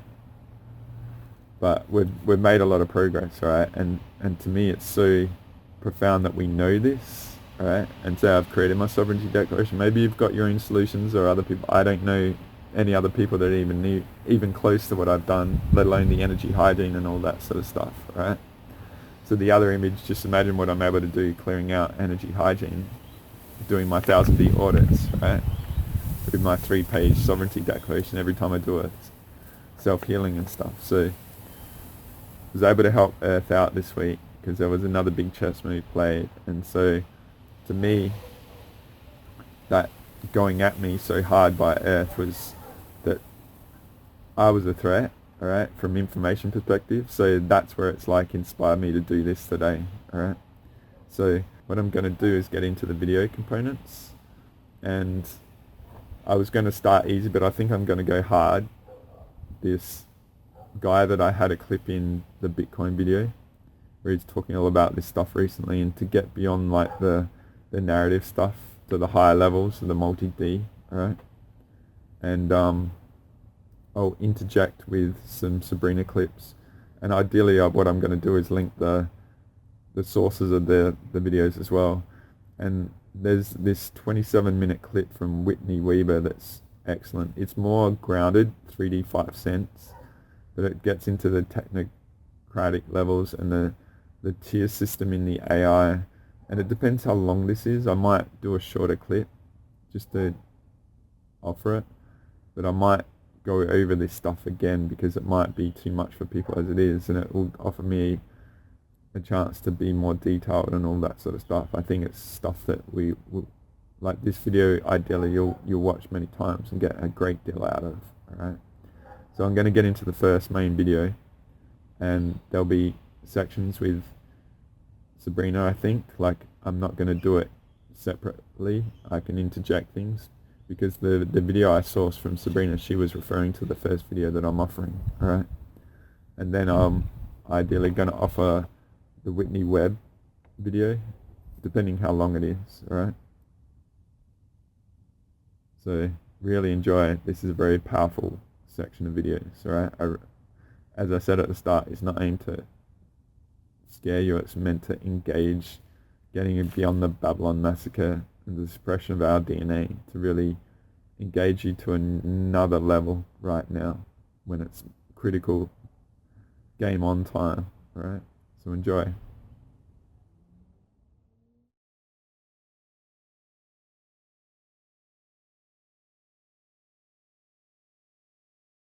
right, folks, I'm joined with Ryan Velli. I like to call him a artificial intelligence expert. Ryan, what's your credentials, man? I mean, you have some major credentials here so that you're able to discuss these things. What are they? I've been teaching since the 2000 in technology. So I started at the university and college levels. I've been teaching technology since there was technology. And I worked with it in the military, not as an enlisted soldier, but when I went back in as a contractor, it was in basically an area that did research and development and deployed some pretty impressive technologies. So I was on a career track, and they were introducing me to these technologies and ideas that when you're compartmentalized in the normal forces, you don't really see. But when you get out into the production company level of the play, that's when you understand things at a higher level. And until then, you're very much boxed in the us versus them, and this country versus that country, left versus right. But you get to a certain level where you're shown that all these countries and power players work together, and it's those that print the money that control everything. So we're bickering about countries and parties, but at a higher level, it's who prints the money, who controls the flow of resources. They make the decisions. And so that I was very uncomfortable with when I was, again, told that China and the United States were working on the same side, and knowing what they were doing in China and seeing the fruit of that kind of technology buildup, what's going on in China now, it's very evident that they've rolled out a techno-tyranny and that people in China are oppressed. So that's the fruit of that misuse of technology to enslave people. And that, of course, is my worry about what's going on in the United States now, where we're dumping tons of money, or are supposed to be dumping tons of money, up to $500 billion into data centers that are going to be running AI. But that's okay, basically my credentials. Yeah. So here's the thing. I mean, I've always been aware of the, I guess you could say, the shadow arms race, shadow government arms race, right? And now it's kind of like, Trump made that speech to Davos. It was like the shot across the bow. Now we're not playing ball with you. He's taken out of the Paris Accord. He's taken us out of the Paris Accord, World Health Organization. He's made a lot of huge moves, right? But then this one is like, wait a minute. Like, you do all these huge moves to take us out of the World Health Organization, Paris Climate, the whole thing. You're even saying CBDC will not be centralized banking, centralized currency. But yet you're putting us into this artificial intelligence infrastructure that now is what Oracle, SoftBank, DeepSeek. What is going on here? Because this just threw me off. It was like a curveball. I mean, he came out and did all these great things, but yeah, we're going into the direction of artificial intelligence anyway. And should people be worried?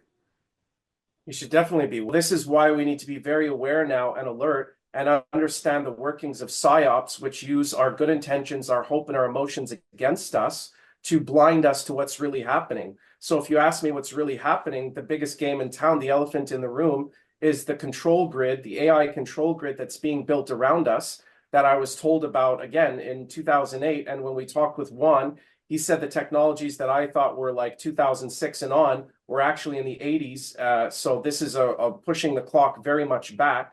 So this has been well planned.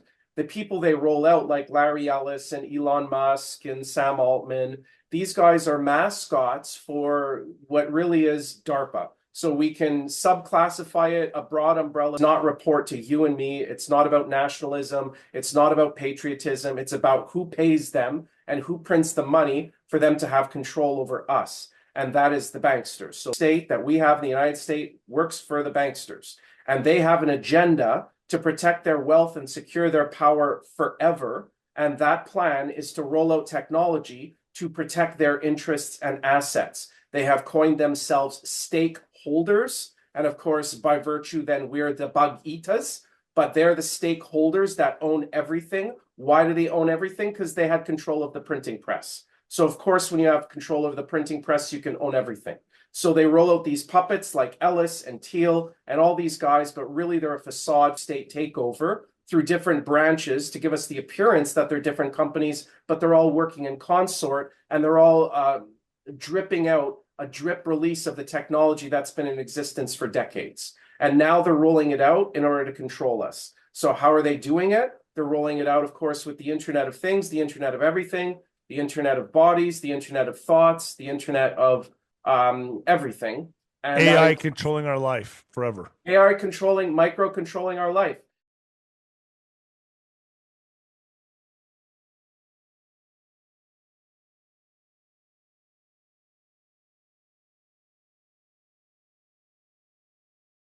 I've got to go back and watch him some more. He keeps bringing up more Internet of Thoughts.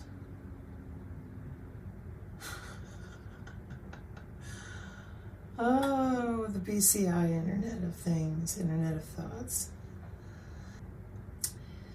The Internet of Thoughts is a concept describing the ability to connect the human brain to the Internet in real time, using nanotechnology and AI to allow people to access information from the Internet by thinking. Yeah, organoid intelligence. In the MDPI sensor journals, they think a thought, and the drone responds to their thought. See other videos. It's called Being a Superhero in Any Smart City on the Rumble. Synergy on the Rumble. How it works. Brain-computer interface. Neural nanobots in the brain would receive and process brain data, converting it into information that can be shared in the cloud. Cloud computing. The information would be stored in all those multiple cloud networks. Information transmission. The brain would transmit information requests to the nanobots, which would then send information back to the brain. Let's see, verdict.co.uk. Nanobots in the brain may make it possible to access the internet simply by thinking. Head in the cloud. Scientists predict the Internet of Thoughts. These are both from 2019. This is neuroscience news. Let me open these two, I'm curious. What do we got? So we are at neurosciencenews.com. Heads in the cloud. Scientists predict Internet of Thoughts within decades, 2019. And imagine a future technology that would provide instant access to the world's knowledge and AI simply by thinking about a specific topic or question, because none of us have gotten advertising on our phones or our computer just by thinking of something. Oh, no. Nope. So the human brain cloud interface B/CI, and let's see, connect the neocortex of the human brain to a synthetic neocortex, and the goes across the blood-brain barrier. These devices would navigate the human vasculature, cross the blood-brain barrier, and precisely auto-position themselves among or even within brain cells. Kind of like the MIT wearable wrapping around your neurons. They would then wirelessly transmit encoded information to and from a cloud-based supercomputer network for real-time brain state monitoring and data extraction. Yeah. The Internet of Thoughts here, the Matrix-style downloading is in that IIT-Sec Super Soldier stuff too. Okay. So, nanobots in the brain, again, 2019, make it possible to access the internet simply by thinking. No Neuralink chip required. 20 years ago, the thought of household objects being connected to the internet may have seemed like a far-off possibility. However, with an estimated 26.66 billion devices now connected to the internet of Things is now an everyday reality. Some experts predict that the next generation of computing may arrive within the next 100 years. Okay, They believe it may soon be possible to access the internet via thoughts alone through a concept called the Internet of Thoughts, an international collaboration led by Berkeley, oh boy, and the U.S. Institute for Molecular Manufacturing predicts that the progress in nanotechnology, nanomedicine, and AI will lead to the development of the human brain cloud interface. And when we see South by Southwest talking about organoid intelligence and that everybody be doing it with their IBM Square Pin, what was that, December last year? Or October, whichever. Why are, everybody always, when they write these articles at different places, they're always like, oh yeah, 100 years, 50 years. Meanwhile, DARPA's got DARPA TV and we can watch about it, which is pretty insane, but that's how these things go. These nanoparticles have been used already in mice to couple external magnetic fields to neuronal electric fields, that is, to detect and locally amplify these magnetic signals, and so allow them to alter the electrical activity of neurons. This could work in reverse, too. Electrical signals produced by neurons and nanobots could be amplified via magnetoelectric nanoparticles to allow their detection outside of the skull. In the future, this technology might also allow us to create a global superbrain that would connect networks of individual human brains and AIs to enable collective thought. An early version of this tech, called BrainNet, has already been tested. It's not particularly sophisticated. An experimental human brain net system has already been tested, enabling thought-driven information exchange via the cloud between individual brains. It used electrical signals recorded through the skull of senders and magnetic stimulation through the skull of receivers, allowing for performing cooperative tasks. So, improved empathy. Shared cognition could help people understand each other better. Oh, that's amazing.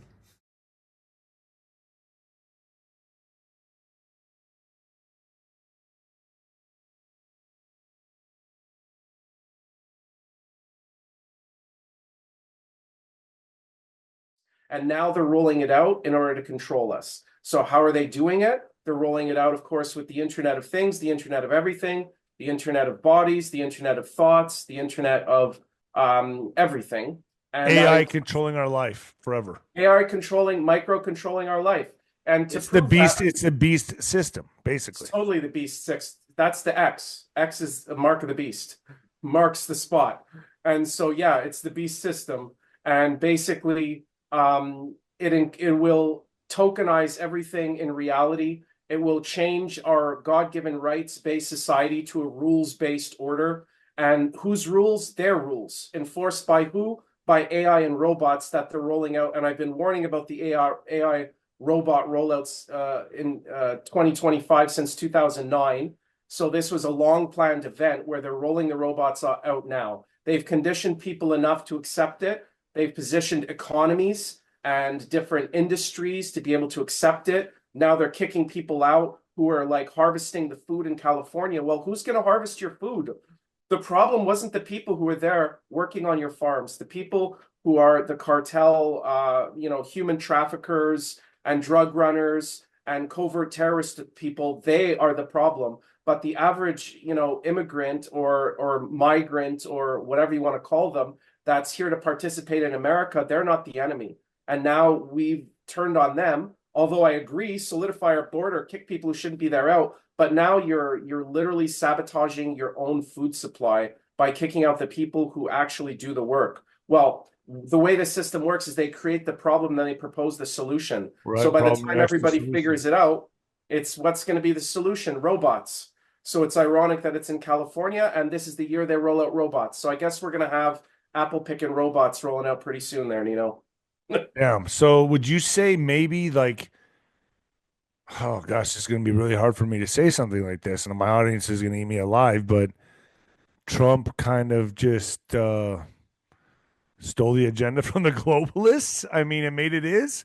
So he has control over it. I mean, what is going on here?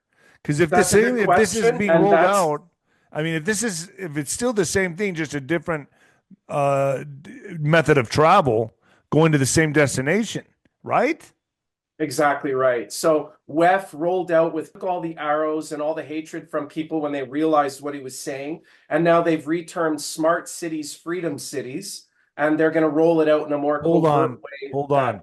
Yeah. What are freedom? I know what smart cities are, but what are freedom cities? So Trump proposed the creation of several, like many, it might even be 13, ironically, freedom cities, where he wants to rebuild these cities as technocracies, essentially. It's not technology in service to humanity, it's humanity in service to the technology. And that involves putting cams everywhere. And they're not secret about it, including Larry Ellis, who talks about putting an AI camera, like a police body cam, on every citizen. So you have an AI snitch that's rolling around with you, mandated by the government, in order to access any services or exist in these cities. So they've literally said it, and you can't put the cat back in the bag. Larry Ellis said that he wants us surveilled constantly. He wants to live in a constant surveillance civilization, and that includes AI watching us all the time. And obviously, and these as well, correct? These as well, and those as well. So this don't is say the word because I want this to go on fluff too. But Right. this is what they Okay. want us to have every 3 to 6 months, correct? Correct. So let us touch that, because there's something that they've weaponized against us, and it's our own ignorance about biology. I would say that the big C is not a disease. What it is a bodily response to something that shouldn't be there. Whether the thing that shouldn't be there is parasites or fungus or heavy metals or SV4 or whatever it is, it's the body encapsulating something that shouldn't be there. Now, the average person has the big C 6-7 times, according to allopathic medicine, in a lifetime, and it processes it without knowing it. It becomes a problem when the body can't process and get rid of something that shouldn't be there in the first place. Okay. So it's like saying scabs. If you get a cut, what happens? The blood coagulates and you get a scab. Well, that's what's happening inside of the body, and we've said that that's a disease. No, what caused that? What is it encapsulating? What's in the T, the big C? What's in there? Well, it's encapsulating something to protect the rest of your body. So they've made that seem like that is the problem, as if a scab is the problem and not what cut you. And now they're proposing a solution to a problem that doesn't exist. And that solution involves getting under your skin with AI programmed nanotech and gene editing, that these AI, and this is how they're selling it. They couldn't say, hey, we're going to roll out some AI techno control grid. They're saying, oh, it's because we want to heal you. It's because we love you so much that we're rolling out these 10 big AI mega facilities. And we're going to have a custom, for each person that is a custom, your DNA is going to be the guiding. Right. So, well, hold on. I don't compass. want to go too much into it on fluff too, but this is like, whether we like it or not, this is the direction we're going. Because we've chosen to be ignorant and not confront people who are purveying and spreading lies, then yes, this is kind of an inevitability. And you ask, like, who's fighting whom there? That I think people need to understand that before any of these guys have any nation, their first allegiance is to the billionaire class. They work together. Billionaires protect billionaires. They may fight and check each other on the ice, but they're still team billionaire. So they're creating a system that protects them, their line, their offspring, and enslaves ours pretty much indefinitely. So once they roll this out, there's no escape.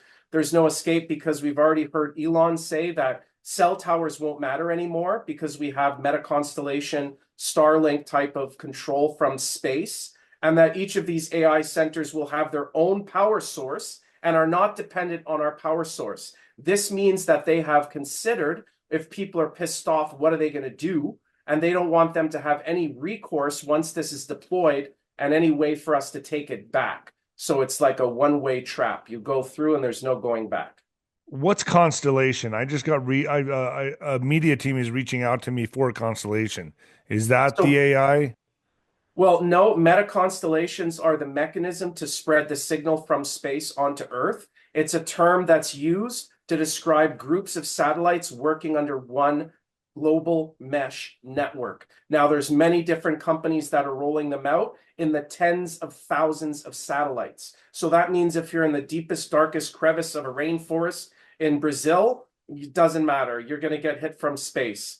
It doesn't matter if you take out the cell towers. It doesn't matter if you get rid of all the tech on the ground. As long as those satellites exist, then the robots will have what the AI mind cloud, and their command and control will be from space. So their command and control is from space. Their data centers are on the Earth with their own hardened power supplies, and we're the prey. So the way I see this is basically we're being herded into this. It's almost like the illusion of being forced into it was taken away, and now we're being guided into it with open arms. Oh, well, Trump's bringing it in, so it's good. This is the thing, when you analyze whether something is a psyop or not, and you see that your emotions, your goodwill, and your gullibility are being used against you to ignore objective facts that are occurring or to rationalize things that people say. So we have to bring reality back to reality. There are objective facts. This is happening, and he says things that are very, at times, totalitarian. He also says some wonderful things that most people can agree with, but that's our weakness. We've been sucked into a psyop where the guy that's rolling it out is the person we were expecting to protect our freedoms, our borders, and our rights. And actually, this system is supranational and will be a globally deployed network, not just unique to the United States, and it's going to be global. So ultimately, we're going to end up at global government, just in a different, with a different lipstick on it. All right, folks, leave your comments down below. Let me know what your thoughts are. Ryan, can we go to the back channel, ninoscorner.tv, and finish up the interview there? Yes, I want sir. to get into the details of this, and I have some serious questions to ask you, but I think we got the meat and bones out of it right here. So you're telling me this is a warning. It's coming. It's coming. And like I said, the military component is already there. It's JADC2, Joint All-Domain Command and Control, where they're getting rid of all silos in different weapon systems and putting them under one console. That is better known as Skynet. So putting all these pieces This together, is like Terminator. It's worse. Because in Terminator, the robots missed sometimes. In our reality, robots don't miss. Explain that. It's going to be like instant. They're going to be able to shut off everything you do. Are we still looking at a social credit score? Are we still looking at all that? So I was exposed to it as a fractal algorithm that harvests all of your digital information and gives you a threat rating. That threat rating was relabeled a social credit score and flipped upside down. So instead of a high threat rating, having a social credit score means you're a good slave, and having a low social credit score means you're a high threat. So they've just relabeled it, flipped it upside down. And now and let me tell you something, everything you do digitally, everything you think, everything you research, allows them to predict your future behaviors and unfoldment. So they totally have that capacity. So yes, and they can arrest you for that under something. And they can arrest you for that. You'll see today that Trump just rolled out anti-Semitism laws and saying that any anti-Semites that are not from the United States will be deported. And he's activating both criminal and civil authorities to move on that within the next 60 days. Those folks are thought crimes. So people are free to agree with or disagree with anybody they want and should not be imprisoned or attacked by the government for having opinions about geopolitics or particular groups involved in it. Let's do this on the back channel. I appreciate you coming on, Ryan. Thank you, Nino. All right, folks. We'll see you at ninoscorner.tv.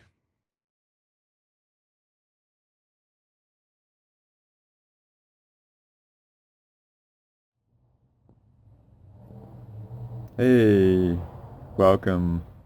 Well done to making it to this point. It's been probably quite a long video and stuff, and I might be making it a bit longer.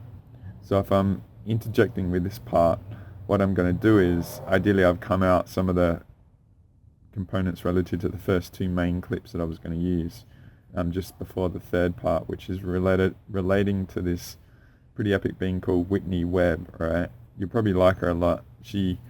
When I was listening to her, and I've known about her for a little while, it's like she employs the same mechanics as I do, but I haven't had to work at the level she's at for a while. But I also go into the multi-D, alright, where she's very grounded, okay? So I don't know if I'm going to offer the whole 27-minute clip. I might offer the full clip at another point, but I might just offer a part of it here, right?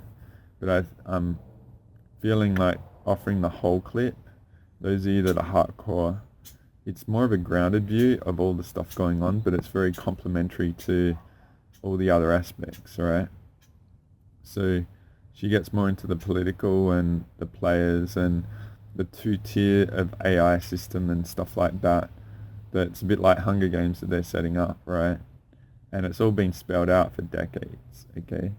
And that's why I'm saying like the spiritual community and alternate community, just for the vast majority, have just set us up for massive failure, all right? So we have to say they're being influenced by this, let alone being complicit to it, okay? That's why I'm just very tough on that off-world sort of crap, because to me it's all this apparatus at play, right? But there's ingredients that are the invaders, okay? Like I showed with the pure source overlay with the triangle sort of thing many times. But I'm just going to offer this clip now, and I'll see you on the other side, all right? Enjoy.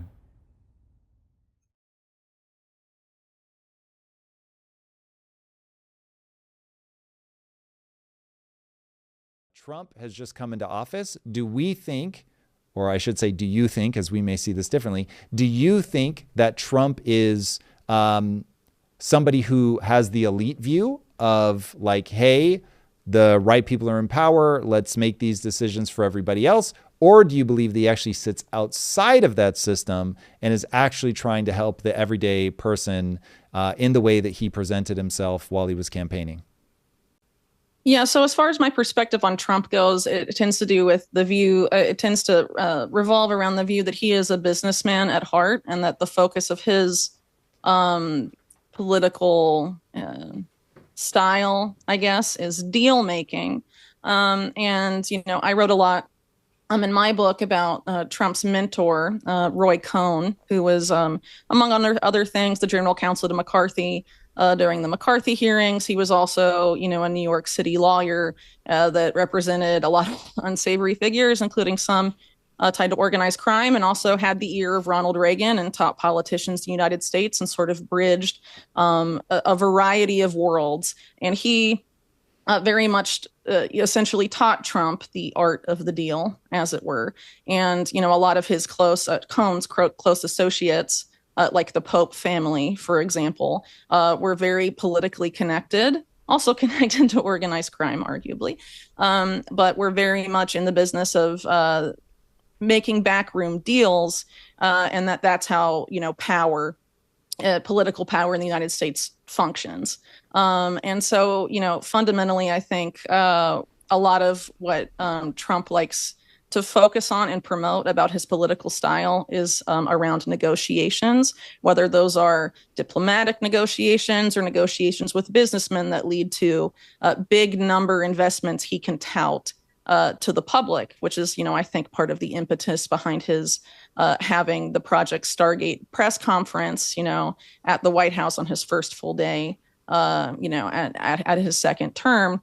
And I think that's also kind of consistent with what we saw from Trump during his first term as well. So when you're sort of focused on those metrics, I don't necessarily think that the focus is necessarily on how do I help everyday Joe. I'm sure that, you know, in his mind, well, I don't really necessarily want to speak for him, but if you're, you know, of the opinion that I'm going to tout this big multi-million-dollar investment in U.S. AI infrastructure, for example, perhaps he views that as helpful for the American economy and thus helpful for the American people. And I think it is very likely that over the next 4 years, there certainly will be some Americans that economically benefit, you know, from Trump's economic policy. But I don't necessarily think that's going to be everybody. And I think, you know, generally, based on what we've seen so far, there's been a lot of courting of big tech executives and a lot of talk about making the U.S. the AI and crypto capital of the world. And how much of that is necessarily going to translate or trickle down, to sort of refer to, you know, Reaganite economic terms, you know, to the everyday American public. It's really hard to know. But again, you know, I just want to go back to someone like Eric Schmidt, for example, who, as I noted earlier, had sort of an outsized role in developing the AI policy of the military and intelligence community. He wrote a book called The Age of AI with Henry Kissinger, and also, I believe, a professor from MIT, who, I'm sorry, his name escapes me at the moment, but basically that book posited that essentially AI is going to make a two-tiered society. There's going to be the top tier of people who develop and maintain AI and set and determine what its objective functions are, and then sort of a second class who, which we would assume is larger than the first class, so they don't explicitly say that, but who AI acts upon, and eventually that group will lose the ability to understand and really be able to conceive of how AI is impacting their lives, and will develop some sort of dependency on AI for things like decision making, sort of leading to this phenomena that they refer to in the book as cognitive diminishment, which I sort of see as this idea of, we've all heard it before, if you don't use it, you lose it. Sort of the idea of like mental math, you start using a calculator or a phone calculator or something like that, and it becomes more difficult over time, and eventually very difficult to be able to do mental math in your head, when perhaps when you were in grade school, it was much easier to do that because you had to use that ability regularly. And so they essentially argue that by not making those decisions and outsourcing that to AI, this particular class will lose the ability to make those decisions over time. And when you also factor in that there's a lot of effort to sort of outsource creativity, art and music, to artificial intelligence, will that have an impact on people's ability to create, and what sort of impact will this have on society? And, these are things that I think sort of get left out of the public discussion, and I don't think they're really on someone like Trump's radar as a businessman. He's focused on sort of the bottom line, the number, the success of the negotiation, and how successful it looks, frankly, whether it's to his base or to businessmen he wants to court, or, other people, foreign leaders, I'll stop there, I guess. No, that was great. So how do you feel when you hear about AI creating this two-tier system? Oh, I certainly don't think that's positive. I think it's sort of the technocratic model that we discussed earlier, where you sort of have an elite class that sort of set, the system that will micromanage the masses at the end of the day. I mean, they don't explicitly say that in the book, but if you're familiar with someone like Henry Kissinger, for example, and some of his more controversial views on the masses and the public, and some of his more infamous quotes, is that a system that he wants to happen? I don't really know. He's dead, and so no one can ask him. But I think it is kind of disturbing in a sense that someone. What are some of his more infamous quotes? I'm not super familiar with Kissinger. I know who he is, but I couldn't quote him. Well, he created a national security memorandum, for example, that viewed people that live in the third world birth rates and in the global South as national security threats to the United States. And wanted to implement policies to reduce their population size, for example, and sort of had what I would argue was a eugenicist bent to some of his policies. And he was one of the mentors, of course, to people that have become infamous in recent years, like the World Economic Forum chairman Klaus Schwab. Some of his more infamous quotes that he's known for refer to, soldiers being, pawns of foreign policy, essentially sort of like, people's lives are just pawns on a chessboard for the sort of the elite figures to move around, for their benefit. That's sort of the mentality as I see it, of someone like him. But obviously he's been, praised as a model statesman and all of this stuff, and has mentored Trump in his first administration, mentored Hillary Clinton, people on both sides of the aisle. But I personally, I think the more you look into someone like that and his connections with sort of dubious oligarchs like David Rockefeller going, significantly back in time, he's sort of someone that promotes this idea of a global technocracy. Okay, so do you have the impulse to want to see AI slow down or stop? Well, I don't necessarily want to say that I'm like a Luddite and we should all go back to the Stone Age or things like this. But I think there needs to be like an actual public discussion on this, particularly on the fact that our out of control national security state in Silicon Valley have essentially been fusing over the past few decades, and what necessarily that means. Because a lot of people will say stuff, well, it's AI in the private sector, but when that private sector company has multi-million-dollar conflicts of interest with the national security state, I think that should, be part of the discussion. It's a really interesting intersection that I clearly need to start thinking more about. The way that I would look at that, and this ties into something you mentioned earlier, during the inauguration of Donald Trump, you had all these tech billionaires there by him, and it certainly gave me like, ooh, this is why people are paranoid about oligarchy vibes. And I'm not super prone to that kind of thinking. So the fact that it hit me like that, I was like, okay, definitely it's good that people are being paranoid. But the intersection feels like it's a very natural intersection to me. So the reason that national security would be fusing with technology is that technology is going to be the front where these battles are fought. And so anybody that's seen, however many thousands of drones that China can launch and get to, dance like a dragon is very compelling when you see it. It looks so cool. And then you imagine, well, what happens when 10,000 drones like that are able to go over aircraft carrier, and each one drops a reasonable sized payload that by itself would do next to nothing, but you drop 10,000 of those little somethings on that ship and you turn it into Swiss cheese. You realize, ooh, the way that we've been doing national defense is not going to work in a modern combat scenario. And so it is going to be these tech guys that we're going to need.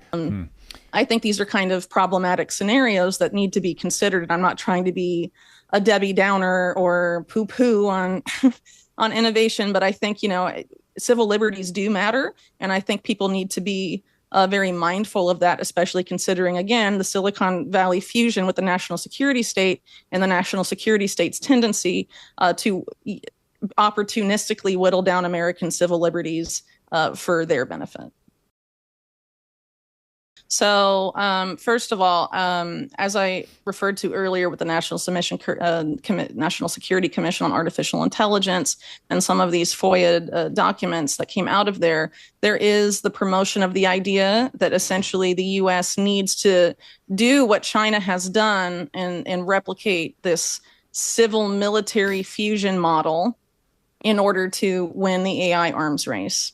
And sort of the argument inherent in that is that in order to beat China, we must become China even more than China is. And a lot of the justifications, around China as an adversary are related to how China is not as protective of civil liberties as the United States at least postures itself as being, for example, and a major difference in the value system between China and the United States. And so if you're willing to adopt exactly that model, civil military fusion, in my opinion, is really not that different than fascism at the end of the day. It's the corporatist model, and I don't think it's necessarily what Americans want. And yeah, there is a trade-off, and I think people should consider it. But again, I'm not in the business of telling people what to think, but what happens if we go so far out of a desperation to win an AI arms race with China, for example, that we completely surrender the value system that supposedly makes us a freer, better society in the process? I think that is complicated. And I would also point to the fact that, transnational capital, a lot of that has enabled China's AI arms race. There is a lot of cross-pollination in these, Chinese government adjacent tech corporations and the United States. You can look at people like Larry Fink, for example, who definitely have a lot of ties to Chinese industry, for example, and people like Steve Schwartzman, quite similarly, very much tied there, who's, head of Blackstone. And they're both very close personal friends of Donald Trump. And also, of course, Fink has ties to the Democrats as well. And a lot of, Henry Kissinger, who I mentioned earlier, a lot of top CCP officials have pictures of them with Henry Kissinger in their offices. They love the guy. And there was that effort, of course, to open up China to commerce and partnerships with Western companies, for example, back several decades ago. And a lot of that involved, U.S. capital in some firms like Bechtel, for example, that were very much tied to the national security state of Ronald Reagan, for example. A lot of top people that served in top national security positions under him were involved in Bechtel, which was building a lot of the infrastructure that helped enable China to become the power that it is. And why is that not being talked about? And I mean, this really isn't exclusive to Democrats either, though they often get rightly pointed out for having some conflicts of interest of this nature. But someone like Howard Lutnick, for example, who was head of the transition team for Trump and is his incoming Secretary of Commerce, has the same, his company he runs has the same tie, arguably a more direct tie, to a Chinese government majority-owned financial entity that was a big scandal for conservatives when Hunter Biden's Rosemont Seneca was also tied to it. But there's been no conservative uproar over this tie. And you have to kind of ask why that may be, and why you have a lot of these big tech people, Elon Musk included, who has a major role in the national security state of the United States as one of the top contractors to Space Force in the Pentagon, for example, and Starlink. And all of these things, through Tesla, has a lot of ties to, Chinese commerce and tech giants that also have rather cozy relationships with the Chinese government as well. Why is that not being discussed as, a potential national security risk if we do really need to become China to beat China? You see what I'm saying? Like, if it was really, that was really the key driver of our issue, shouldn't we be scrutinizing the ties of these oligarchs to both China and, some in our own national security state? Interesting. Okay, so yet again, Whitney Webb, you lay new things at my feet that I have not yet looked at. I love this. Okay, so what? Yeah. Oh, and you do it well. What is your hypothesis on what's going on?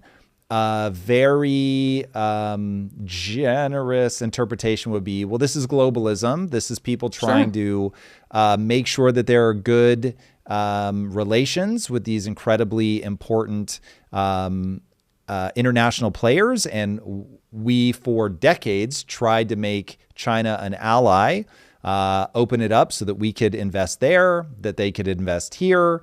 And it's only crazy people like me, Tom Bilyeu, who are like, yo, we're in a Cold War with China and this is about to get really weird.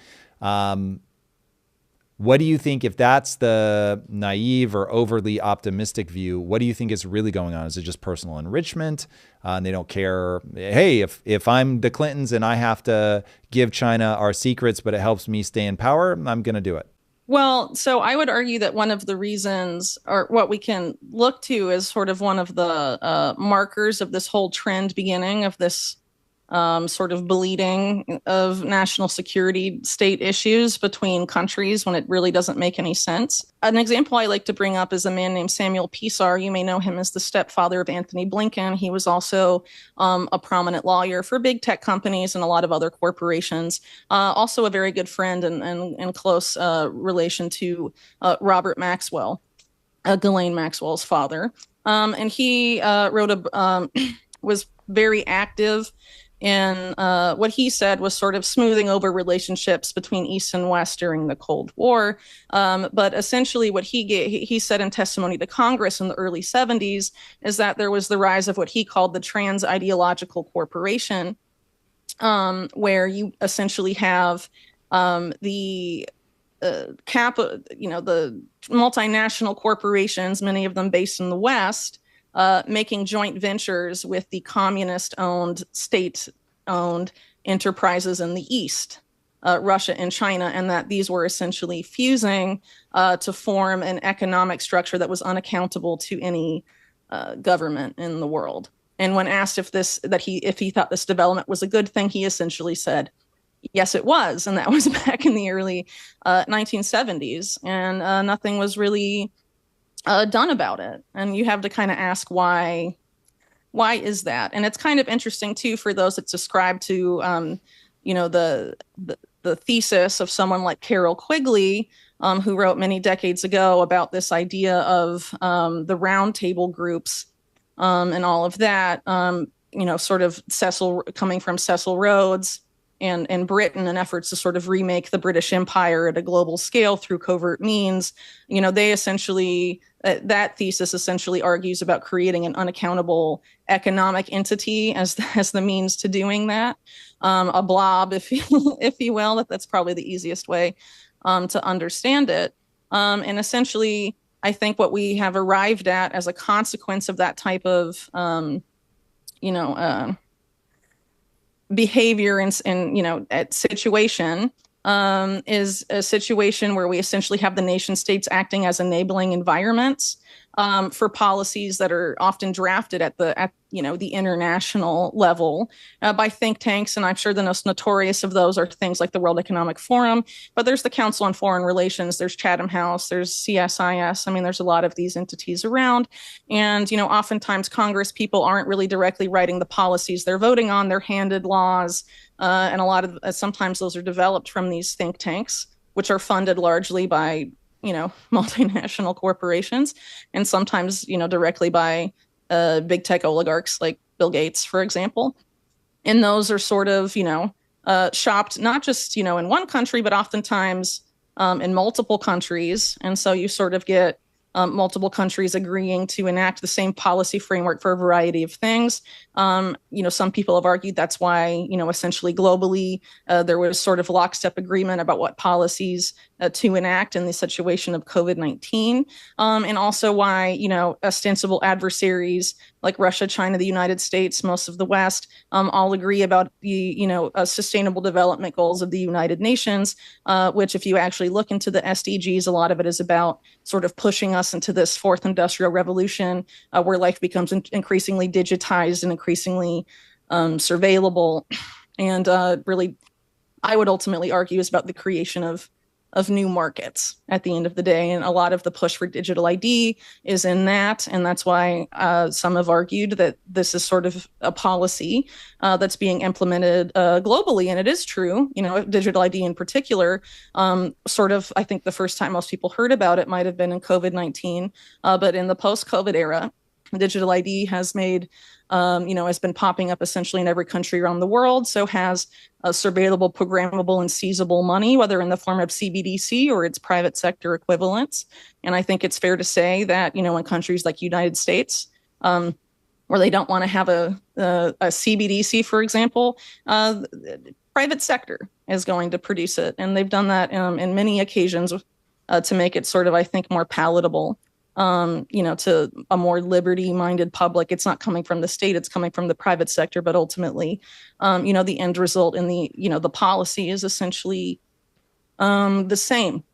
And so, in a sense, yes, I guess some would argue that is globalism in a nutshell. And technocracy, which I mentioned earlier, was an actual movement. And that particular movement built around this organization called Technocracy, Inc., which the Canadian branch of which was led by Elon Musk's grandfather. That argued for the creation of all these different unions around the world, these different techniques, like a European Union, an African Union, a North American Union, etc. And that the goal was to sort of push that, some have argued, via the idea of this multipolar world, where you're sort of ending the unipolar model. And I think that's, essentially what has happened, essentially.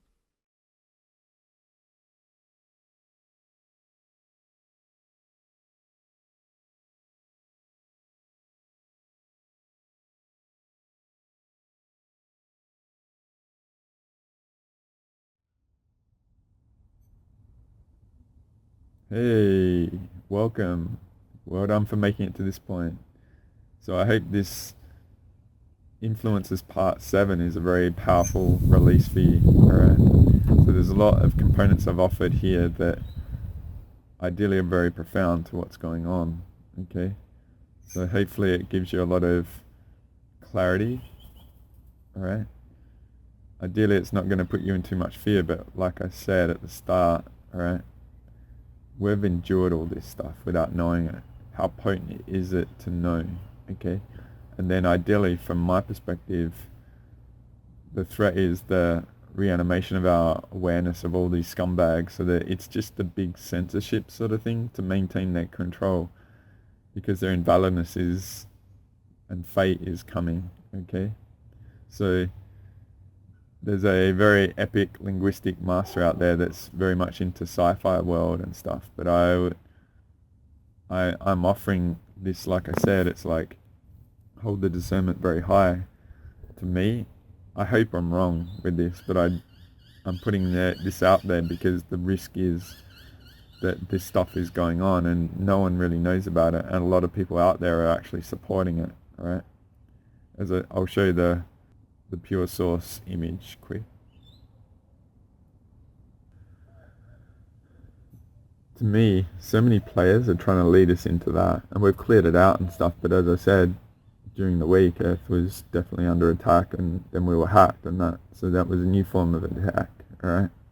So it's always game on and all that, and you know, it's time for taking you to the next level, right?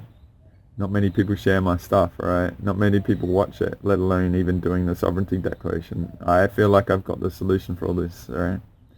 But it's up to you to do it, right? And I'm an option as well with my energy hygiene, and then doing the sovereignty declaration, and ideally clearing out your path and calling out all violators throughout time that have violated you and stuff like that.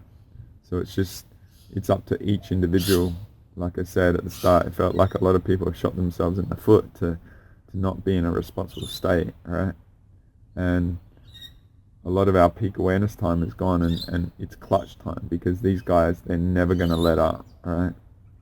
And a lot of people want to, like the video said, give their power away to thinking these guys are good, but then they're doing all this stuff, and it's just the tricks are going on in the background like they've always gone on, right?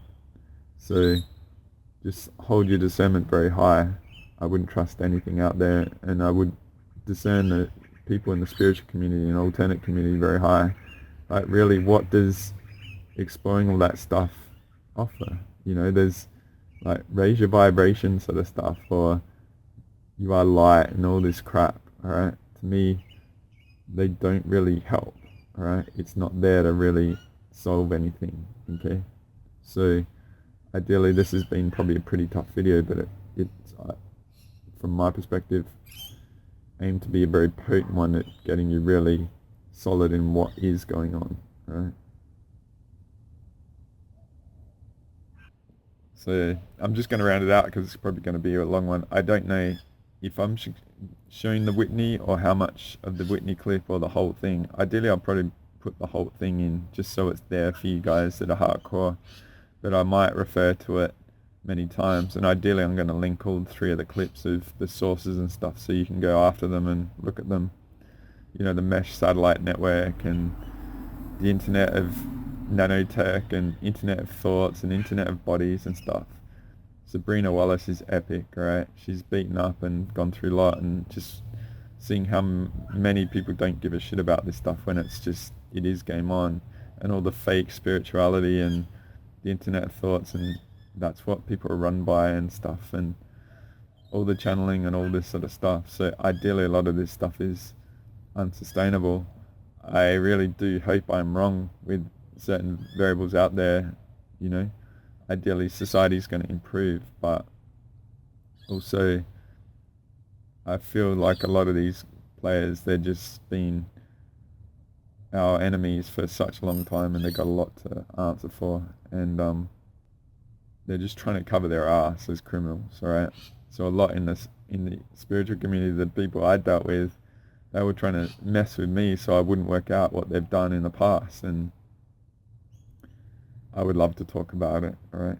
Like negative witches that have sacrificed us, and people hacking my body and codes and kundalini and all that has been all powerful experiences to help offer you what I offer and come to the conclusions I come to, and ideally take you to the next level, alright? So I'll just show you the spiritual awareness journey.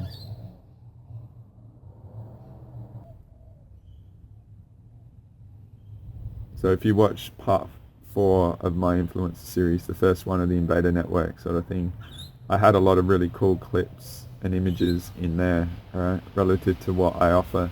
And I haven't shown them all here because it's quite heavy workload to do a lot of the images in this video. But ideally, all of what I'm offered is help you get through this, right, and the spiritual no man's land, and get you beyond all the invaders and stuff to really be at your peak right when everyone needs you, alright? So my advice is just go hardcore on yourself. I've always talked about being spiritually selfish. If you're in the position to do energy hygiene or say invest in me, it's probably a good time to do it, alright?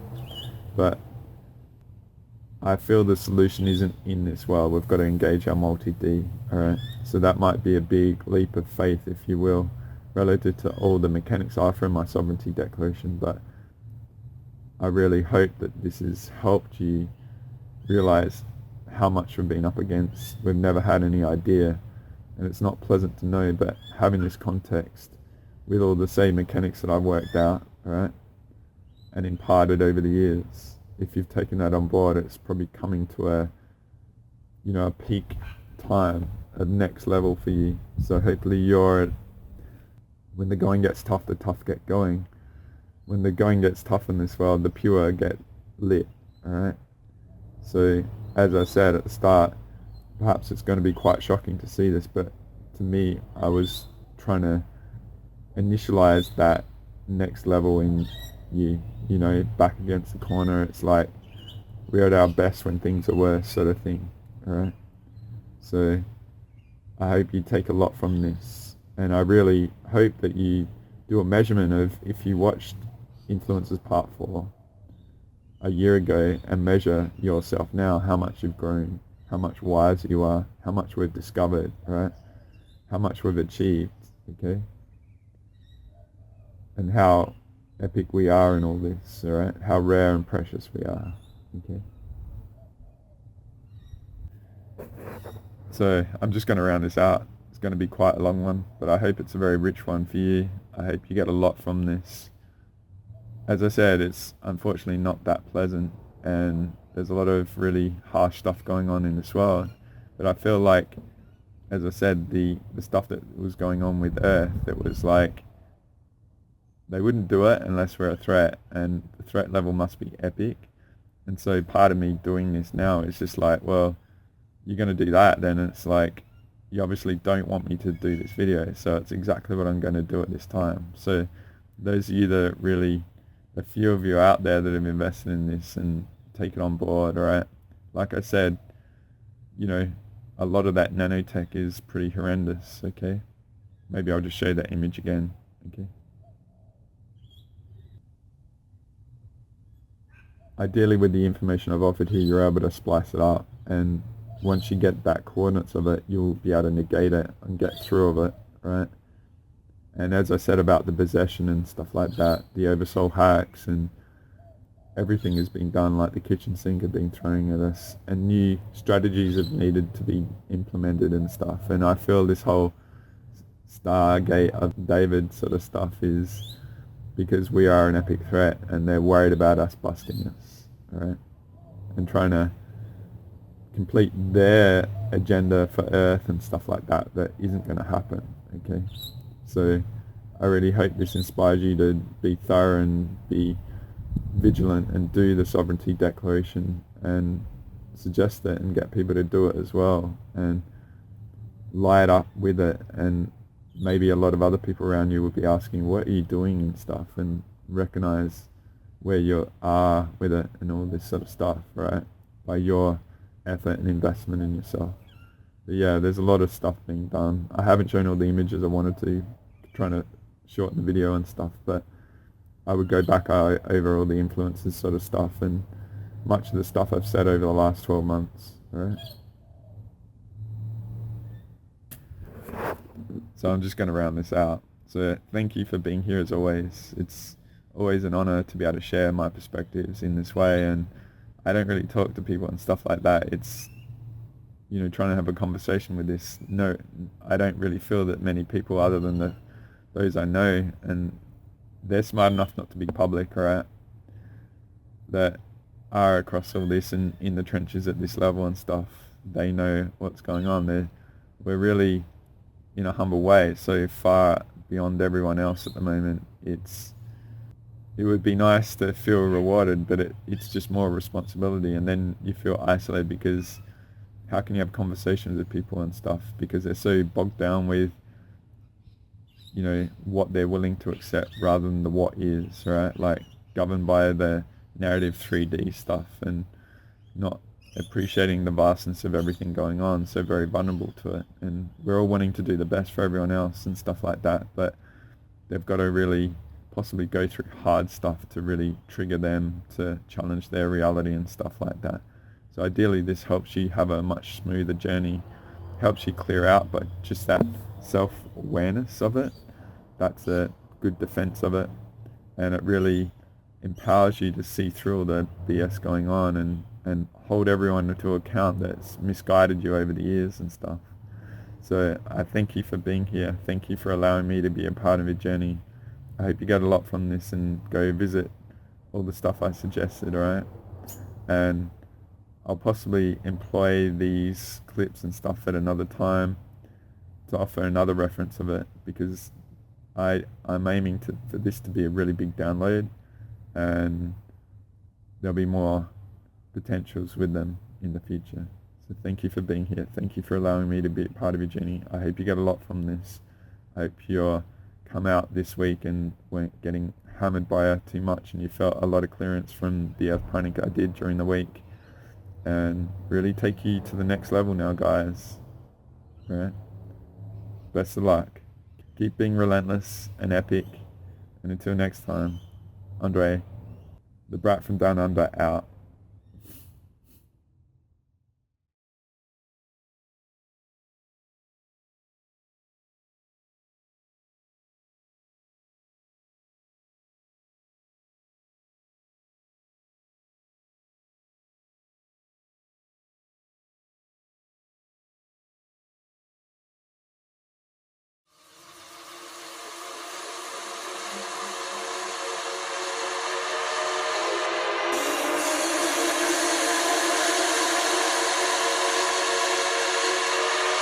The sun is gonna keep on shining brighter days on the horizon.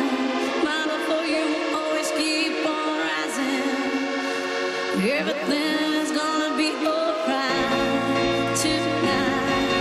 Oh yeah, my love for you is gonna keep on rising.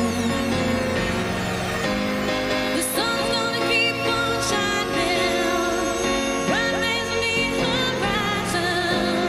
My love for you will keep on rising. Everything's gonna be alright. The sun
heading for the city lights. 975, we're sharing each other, nearer than farther. Scent of lemon drips from your eyes. We are the people that rule the world, pulsating in every boy and girl, all rejoicing in the world. Take me now, we can drive a little adventure, love in the summer, follow the sun tonight, reminiscing of the times of life. For each every other, the feeling is stronger. Shock at 11, got lost in your eyes. Can't do why when I think you're gonna leave me, but I'm gonna try. Are you gonna leave me now? Can't you be believing now? Can't do why when I think you're gonna leave me, but I'm gonna try. Are you gonna leave me now? Can't you be believing now? Can you remember in human eyes? It was to where we'd energize, lie in the sand and visualize like it's 75 again. We are the people that rule the world, pulsating in every boy and girl, all rejoicing in the world. Take me now, we can drive. Can't do why when I think you're gonna leave me, but I'm gonna try. Are you gonna leave me now? Can't you be believing now? Can't do why when I think you're gonna leave me, but I'm gonna try. Are you gonna leave me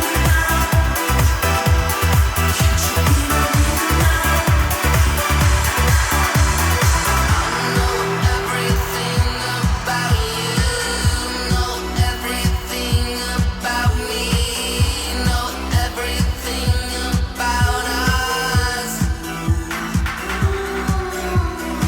I know everything about you, know everything about me, know everything about us. Can't do why when I think you're gonna leave me, but I'm gonna try. Are you gonna leave me now? Can't you be believing now? Can't do why when I think you're gonna leave me, but I'm gonna try. Are you gonna leave me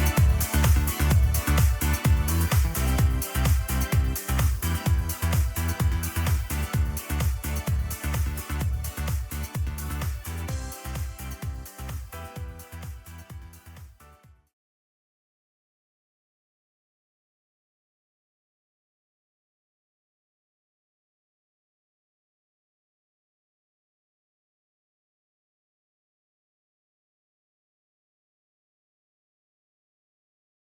Can't you be believing now?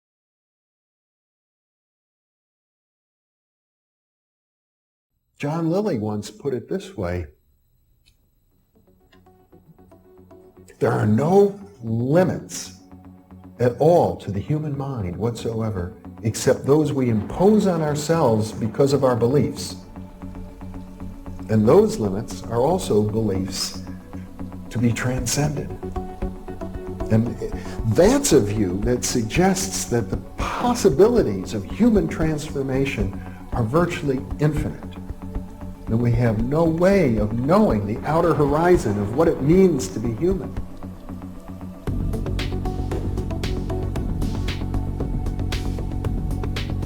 And really, to understand all this, everything, you have to go very, very deep into a study of history, consciousness, neurophysiology, everything. You have to be the supreme eclectic type of leaning, and you really have to be wanting to know who you are and what everything's about.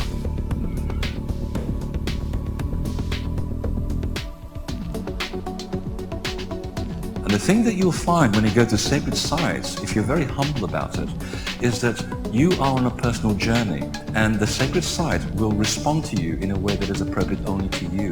The information is always what you are searching for.